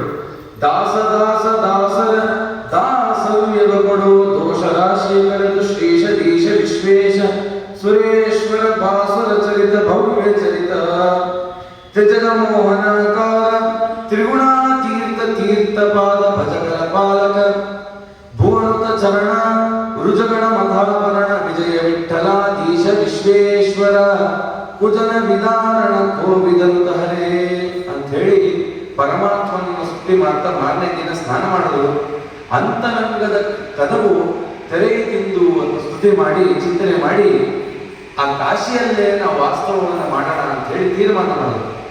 ಆ ಕಾಶಿಯಲ್ಲಿ ಎಲ್ಲ ಹಿಂದಿ ಭಾಷೆಯನ್ನು ಮಾತಾಡ್ತಾರೆ. ಅದು ನಿಜಾಮರು ಆಳ್ತಿದ್ರು, ನಿಜಾಮ್ ದೇಶ ಅಂತ ಕರೀತಿದ್ರು. ಅಲ್ಲಿ ನಮ್ಮ ಮಧ್ವಮತದ ಪ್ರಚಾರ ಮಾಡೋಣ ಅಂತ ತೀರ್ಮಾನ ಮಾಡಿಕೊಂಡ್ರು. ಜೋಳಿಗೆ ಇಡಬೇಕು, ಬೆಳಗ್ಗೆ ಆ ರುಮಾಲ ಕಟ್ಟಬೇಕು, ತಂಬೂರಿ ಇಟ್ಕೋಬೇಕು, ಒಂದು 4-10 ಮನೆ ಯಾರಿಗಾರ ಮಾಡಬೇಕು. ಅದ್ರಲ್ಲಿ ಏನು ಅಕ್ಕಿ ಸಂಗ್ರಹ ಆಗುತ್ತೆ ಅದನ್ನು ತರಬೇಕು. 10 ಜನ ಶಿಷ್ಯರು ಬಂದ್ಬಿಟ್ಟಿದ್ದಾರೆ ಆಗ್ಲೇ, ಅವರೆಲ್ಲ ಅಡಿಗೆ ಮಾಡಬೇಕು. ಮಧ್ಯಾಹ್ನ ಕಾಲದಲ್ಲಿ ಇವ್ರು ಕೂತ್ಕೊಂಡು ಏನಾದ್ರು ಉದ್ದೇಶ ಮಾಡಬೇಕು, ಅಷ್ಟರಲ್ಲಿ ಅಡಿಗೆ ಆಗಿರ್ಬೇಕು, ದೇವ್ರ ಪೂಜೆ ಮಂಗಳಾರತಿ ಮಾಡು, ಇವರ ಕೈಯಾರೆ ಎಲ್ರಿಗೂ ಬಡಿಸು. ಅದನ್ನ ಊಟ ಮಾಡೋದಕ್ಕೆ ಚರ್ಮ ರೋಗ ವಾಸಿ ಆದವು, ಅವ್ರಿಗೆ ಏನೇನು ಕಷ್ಟ ಇತ್ತು ಅದೆಲ್ಲ ನಾಶ ಆದವು. ಇದೆಲ್ಲ ಪ್ರಾರಂಭ ಆಗೋಯ್ತು. ಇದು ಕಾಶಿ ಜನರಲ್ಲಿ ಎಲ್ಲ ಕಡೆ ಸುದ್ದಿ ಬಂತು. ಅವ್ರು ಯಾರೋ ದಾಸಪ್ಪ ಬಂದಿದ್ದಾರೆ, ಅವ್ರ ಹತ್ರ ಹೋಗಿ ಊಟ ಮಾಡಿಬಿಟ್ಟು ಸಾಕಂತೆ ಎಲ್ಲ ರೋಗಗಳು ಪರಿಹಾರ ಆಗತ್ತೆ. ಏನ್ ಜನ ಸಾವಿರಾರು ಜನ ಸೇರಿದ್ದಾರೆ. ದೊಡ್ಡ ಚಪ್ರ ಹಾಕ್ತಿದ್ದಾರೆ ಕಾಶಿ ನಗರದಲ್ಲಿ, ಗಂಗಾ ನದಿ ತೀರದಲ್ಲಿ. ಆ ನಿಜಾಮನಿಗೆ ಅಲ್ಲಿದ್ದಂತ ರಾಜನ ಸುದ್ದಿ ಬಂತು. ಕಾಶಿ ರಾಜನಿಗೆ ಯಾರೋ ಬಂದಿದ್ದಾರಂತೆ, ಇಲ್ಲಿ ಯಾರು ಏನು ಎತ್ತ ಅಂತ ವಿಚಾರ ಮಾಡಲ್ಲ. ಇಲ್ಲ ದಾಸಪ್ಪ ಅಂತೆ ದಕ್ಷಿಣ ದೇಶದಿಂದ ಬಂದಿದ್ದಾರೆ, ಅವರು ಕೈಯಿಂದ ಏನು ಕೊಡ್ತಾರೋ ಅದೆಲ್ಲ ಅಕ್ಷಯ ಆಗುತ್ತೆ. ಅವರು ಹೊತ್ತದಂತ ಶಾಟಿ ಅದನ್ನೇನಾದ್ರೂ ಇನ್ನೊಬ್ಬರು ಗೊತ್ತಿಸ್ಕೊಂಡ್ರೆ ಅವನು ಕುಲವೇ ಉದ್ಧಾರನಂತೆ. ರಾಜನ ವಿಚಾರ ಮಾಡ್ತು, ಏನ್ ಮಾಡ್ತಿರೋ ಗೊತ್ತಿಲ್ಲ. ಒಳ್ಳೆ ಪಲ್ಲಕ್ಕಿಯನ್ನ ತಗೊಂಡೋಗಿ, ಮುತ್ತಿನ ಪಲ್ಲಕ್ಕಿಯನ್ನ ತಗೊಂಡೋಗಿ ಅವರನ್ನ ಮೆರವಣಿಗೆ ಮಾಡಕ್ಕೂ ಕರ್ಕೊಂಡು ಬರಬೇಕು ಅಂತ ಆಜ್ಞೆ. ಸರಿ ಆಯ್ತು ಅಂತ ಆ ಮಹಾರಾಜನ ಮಾತನ್ನು ಕೇಳಿ ಆ ರಾಜಭಟ್ರೆಲ್ಲ ಹೋಗಿ ಒಳ್ಳೆ ವೈಭವದಿಂದ ವಿಜಯರಾಯನ ಮುಂದೆ ನಿಂತರಂತೆ. ಸ್ವಾಮಿ, ದೊಡ್ಡ ಮಹಾನುಭಾವರು, ನಿಮ್ಮ ಮಹಿಮೆ ನಮಗೆ ಗೊತ್ತಿಲ್ಲ, ನಮ್ಮ ರಾಜನ ಬಂದು ನೀವು ಅನುಗ್ರಹ ಮಾಡಬೇಕು. ಸರಿ, ಆ ಸ್ವಾಮಿ ಇಚ್ಛೆ ಹೇಗಿದೆಯೋ ಅದಾಗಲಿ ಅಂತಂದ್ರು. ಆ ವಿಜಯರಾಯರು ಆ ಪಲ್ಲಕ್ಕಿಯಲ್ಲಿ ಕೂತರಂತೆ. ಅವ್ರು ಅನ್ಕೊಂಡ್ರು, ದುಃಖದಲ್ಲಿ ಮನೆ ಬಿಟ್ಟು ಬಂದೆ ನಾನು, ಇಲ್ಲಿ ನೋಡಿದ್ರೆ ಸ್ವಾಮಿ ಪಲ್ಲಕ್ಕಿ ನಡೆಸ್ತಾ ಇದ್ದಾನೆ. ಅಲ್ಲ, ಒಂದು ಕಾಲದಲ್ಲಿ ನಡೆಸುವೆ, ಒಂದು ಕಾಲದಲ್ಲಿ ನೆರೆಸುವೆ. ನಿನ್ನ ಲೀಲೆಯ ನೀನೇ ಬಲ್ಲೆಯೋ ಪುರಂದರ ವಿಠಲ ಅಂತಂದ್ರು. ಸರಿ ಆಯ್ತು, ಪಲ್ಲಕ್ಕಿಯಲ್ಲಿ ಕೂತರು. ಅರಮನೆ ಹತ್ರ ಹೋದ್ರೆ ರಾಜ ಕೌಪೀನವನ್ನು ಉಟ್ಕೊಂಡು ಗೌರವ ಸೂಚಕವಾಗಿ ತನ್ನ ಏನೇನು ಆಭರಣ ಇದೆ ಅದೆಲ್ಲ ಬಿಚ್ಚಿಟ್ಟಿ ವೈರಾಗ್ಯ ರೂಪದಲ್ಲಿ ಹೊರಗಡೆ ಬಂದು ತಾನು ಪಲ್ಲಕ್ಕಿಯನ್ನು ಅಂತ ಒಳಗಡೆ ಕರ್ಕೊಂಡು ವಿಜಯಪುರ ದಿವ್ಯವಾದ ಆಸನದಲ್ಲಿ ಕೂಡಿಸಿ ಆ ಗುರುಗಳ ಆ ವಿಜಯರಾಯರ ಪಾದಪೂಜೆಯನ್ನು ಮಾಡಿ ಆ ಪಾದೋದಕವನ್ನು ಪ್ರೋಕ್ಷಣೆ ಮಾಡಿ, ಸ್ವಾಮಿ ನನ್ನ ಜನ್ಮ ಧನ್ಯ ಆಯಿತು, ನಾನು ಈ ಕಾಶಿ ರಾಜ, ಈ ಕಾಶಿಯ ಅರ್ಧ ಭಾಗವನ್ನು ನಿಮಗೆ ದಾನ ಇರ್ತೀನಿ ಅಂತಂದು, ಬೇಡಪ್ಪ ನಿನ್ನ ಧರ್ಮ ಏನಿದೆ ಅದನ್ನ ಪರಿಪಾಲನೆ ಮಾಡು, ನಮಗೆ ಈ ದಿನ ಏನು ಬರುತ್ತೆ ಅಷ್ಟೇ ನಮ್ಮದು, ಒಂದು ತುತ್ತು ಎಷ್ಟಿದೆ ನಮ್ಗೆ ಅಷ್ಟೇ, ನಮಗೆ ಇದು ಯಾವುದು ಬೇಡ ಅಂತ ಹೇಳಿ ಅವನಿಗೆ ವಿಶೇಷವಾಗಿ ಅನುಗ್ರಹ ಮಾಡಿದ್ರು. ಅವನಿಗೆ ಏನಾಗಿತ್ತಪ್ಪ ಅಂದ್ರೆ ಮೈಯೆಲ್ಲ ಕಜ್ಜಿ. ಆ ರಾಜನಿಗೆ ಯಾರ ಹತ್ರ ಹೇಳ್ಕೊಳ್ಳೋದು, ಎಷ್ಟೆಲ್ಲ ಅವನು ವೈದ್ಯರ ಬಳಿ ಹೋಗಿದ್ದ, ಪಂಡಿತರ ಬಳಿ ಹೋಗಿ ಎಷ್ಟೇ ತಾನು ಆ ಔಷಧಿಯನ್ನು ತಗೊಂಡ್ರು ಅದು ವಾಸಿ ಆಗಿದ್ದಿಲ್ಲ. ವಿಜಯರಾಯರ ಪಾದೋದಕವನ್ನು ಮೈಗೆಲ್ಲ ಲೇಪನ ಮಾಡಿಕೊಂಡಂತೆ ಆ ಎಲ್ಲ ಕಜ್ಜಿ ವಾಸಿ ಆಯ್ತಂತೆ. ಒಳ್ಳೆ ಮನಸ್ಸಿಗೆ ನೆಮ್ಮದಿ ಆಯ್ತು. ಅವನಿಗೆ ಹೇಳಿದ್ರು, ಯಾವುದೇ ಕಾಲಕ್ಕೂ ಧರ್ಮವನ್ನ ಬಿಡಬೇಡ, ಧರ್ಮವನ್ನು ಕೆಡಬೇಡ ಅಂತ ಹೇಳಿ ಅವನಿಗೆ ಆಶೀರ್ವಾದ ಮಾಡಿ ನಾ ಮುಂದೆ ಹೊರಡ್ತೀನಿ ಅಂತ ತೀರ್ಮಾನ ಮಾಡಿ ಅಲ್ಲಿಂದ ಆಂಧ್ರದ ಕಡೆಗೆ ಪ್ರಯಾಣವನ್ನು ಬೆಳೆಸ್ತಾರೆ. ಗೋದಾವರಿ ಎಲ್ಲ ನದಿಗಳ ಸ್ನಾನವನ್ನು ಮಾಡಬೇಕು ಅಂತ ಹೇಳಿ ಪುನಃ ತಾವು ಬರ್ತಾರೆ. ಬರುವ ಕಾಲಕ್ಕೆ ಮೊದಲು ನಮ್ಮ ಕುಲಸ್ವಾಮಿಯಾದ ಶ್ರೀನಿವಾಸನನ್ನ ದರ್ಶನ ಮಾಡಬೇಕು ಅಂತ ತಿರುಪತಿಗೆ ಬಂದಂತೆ. ವೆಂಕಟೇಶ ಯಾತ್ರೆ ಎಂದೋ ವರ್ಣಿಸಲು ಮಂಗು ಜನರಿಗೆ ದೊರೆಯಲಿದು, ಪಂಕಜೋದ್ಭವ ಮೃಗಾಂಕಿತ ಧಾರಿಗಳು ಕಿಂಕರರಾಗಿ ಕೊಂಡಾಡುವರು, ಡೊಂಕಮಾನದ ಗೆದ್ದ ಬುಧದಲ್ಲಿ ತಪ್ಪುವಾದ ಮುದ್ರಾಂಕಿತ ಧರಿಸಿದ ಮಂಜ ಬಂದು ಅಂತ ಹೇಳಿ ಆ ಕ್ಷೇತ್ರಕ್ಕೆ ಹೋಗಿ ತೀರ್ಥಕ್ಷೇತ್ರ ಸುರಾದಿಗಳನ್ನ ಮಾಡೋದು. ಆ ತಿಮ್ಮಪ್ಪನ ಕಂಡು, ಸ್ವಾಮಿ ಪರ್ವತದವರಿಯಾದ ತಿಮ್ಮಪ್ಪ ಉದ್ಧಾರ ಮಾಡುವಂತ ಯಾರು ಕೇಳೋದಂತೆ, ಎಲ್ಲಿಂದ ಬಂದು ತಿರುಪ್ತಿಗೆ? ನಾನು ಎಲ್ಲಿಂದನಾದ್ರೂ ಬರಲಪ್ಪ, ನಾನು ಬಂದಿದ್ದಕ್ಕೆ ತಿಮ್ಮಪ್ಪ ಬೆಟ್ಟದ ಮೇಲೆ ಬಂದ ಆದ್ರೆ ನಾನು ಬರೋದಲ್ಲ, ತಿಮ್ಮಪ್ಪನೇ ಬರ್ಬಿಟ್ಟ. ಸರಿ ಆಯ್ತು, ಆ ತಿಮ್ಮಪ್ಪನ ನಮಿಸಿ ನಮ್ಮಮ್ಮ ಕಾಯ್ತಿದ್ದಾಳೆ, ನಮ್ಮ ಊರಿಗೆ ಹೋಗ್ಬೇಕು ಅಂತ ಹೇಳಿ ತೀರ್ಮಾನ ಮಾಡಿ ಬಂದ್ರಂತೆ. ಬರೋ ಕಾಲಕ್ಕೆ ಅವರ ಅಮ್ಮನಿಗೆ ಆಗಿ ಸುದ್ದಿ ಬಿಟ್ಟಿದೆ, ದಾಸಪ್ಪ ಮನೆ ಬಿಟ್ಟು ಹೋದ್ನಲ್ಲ, ಎಲ್ಲ ಕಡೆ ಎಲ್ಲ ಒಂದು ಸುದ್ದಿ. ಏನು ಅವ್ರೇ ದಾಸಪ್ಪ ಏನು ಮುಟ್ತಾನೋ ಅದೆಲ್ಲ ಕ್ಷಯನಂತೆ ಅಂತ ಹೇಳಿ ಈ ರೀತಿ ಎಷ್ಟೋ ಜನ ಬರೋದು, 16 ದೋತ್ರಗಳನ್ನು ಕೊಡೋದು. ಸ್ವಾಮಿ ಒಂದು ದಿನ ಇದನ್ನು ಮುಟ್ಟುಬಿಡಿ, ಒಂದು ಕ್ಷಣ ಇದನ್ನು ಮುಟ್ಟುಬಿಡಿ, ಕಡೆ ಪಕ್ಷ ಇದನ್ನು ಮುಟ್ಟುಬಿಟ್ಟು ಅದನ್ನು ಕೊಟ್ಟುಬಿಡಿ. ಇವರು ಅನ್ಕೊಂಡ್ರು, ಏನೇ ಚಿಂತನೆ ಮಾಡಿದ್ವಿ. ಜೀರ್ಣ ಮಲಿನ ವಸ್ತ್ರ ಕಾಣದ ಮನುಜಗೆ ಪೂರ್ಣ ವಿಚಿತ್ರ ಸುವಸನ, ವರ್ಣ ವರ್ಣದಿಂದ ಕಾಣೋದೇನೋ ಸಂಪೂರ್ಣ ಗುಣನವ ದೇವ ನಿನ್ನ ಬಲುಮೆಯಿಂದ. ಅವತ್ತು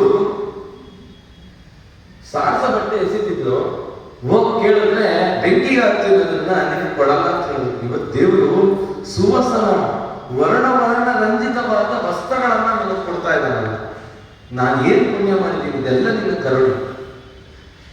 ಸರಿ, ಅದನ್ನು ಮುಟ್ಟೋದಂತೆ ಕೊಟ್ಬಿಡೋದಂತೆ. ಊರಲ್ಲಿ ಹೋದ್ರೆ ಪ್ರಭು ನಮ್ಮನೆ ಬರ್ಬೇಕು, ಬುದ್ಧಿ ನಮ್ಮನೆ ಬರಬೇಕು, ನಮ್ಮನೆ ಆತಿಥ್ಯ ಸ್ವೀಕಾರ ಮಾಡಬೇಕು. ಇಲ್ಲಪ್ಪ, ನಮ್ದೇನು ಅಂತಂದ್ರೆ ಎಲ್ಲ ಮನೆಗೆ ಯಾರ್ಯಾರು ಮಾಡಿ ಒಂದು ಊರಿನಲ್ಲಿ ಯಾವ ಪ್ರಾಣದಲ್ಲಿ ಬಿಟ್ಟಿದೆಯೋ ಅಲ್ಲಿ ನಾವು ಊಟ ಮಾಡ್ಬೇಕು, ಯಾರ ಮನೆಗೆ ಬರಲ್ಲ. ಅವರೆಲ್ಲ ಬೆಳ್ಳಿ ಪದಾರ್ಥಗಳು, ಬಂಗಾರ ಪದಾರ್ಥಗಳೆಲ್ಲ ಕೊಡ್ತಾರೆ. ಪುರಂದರದಾಸರು ಹೀಗೆ ಆಗಿರುತ್ತೆ. ಒಮ್ಮೆ ಪುರಂದರದಾಸರ ಅವರು ಈ ಚಿನ್ನ ಬೆಳ್ಳಿ ವ್ಯಾಪಾರ ಮಾಡ್ತಿದ್ದಾರೆ.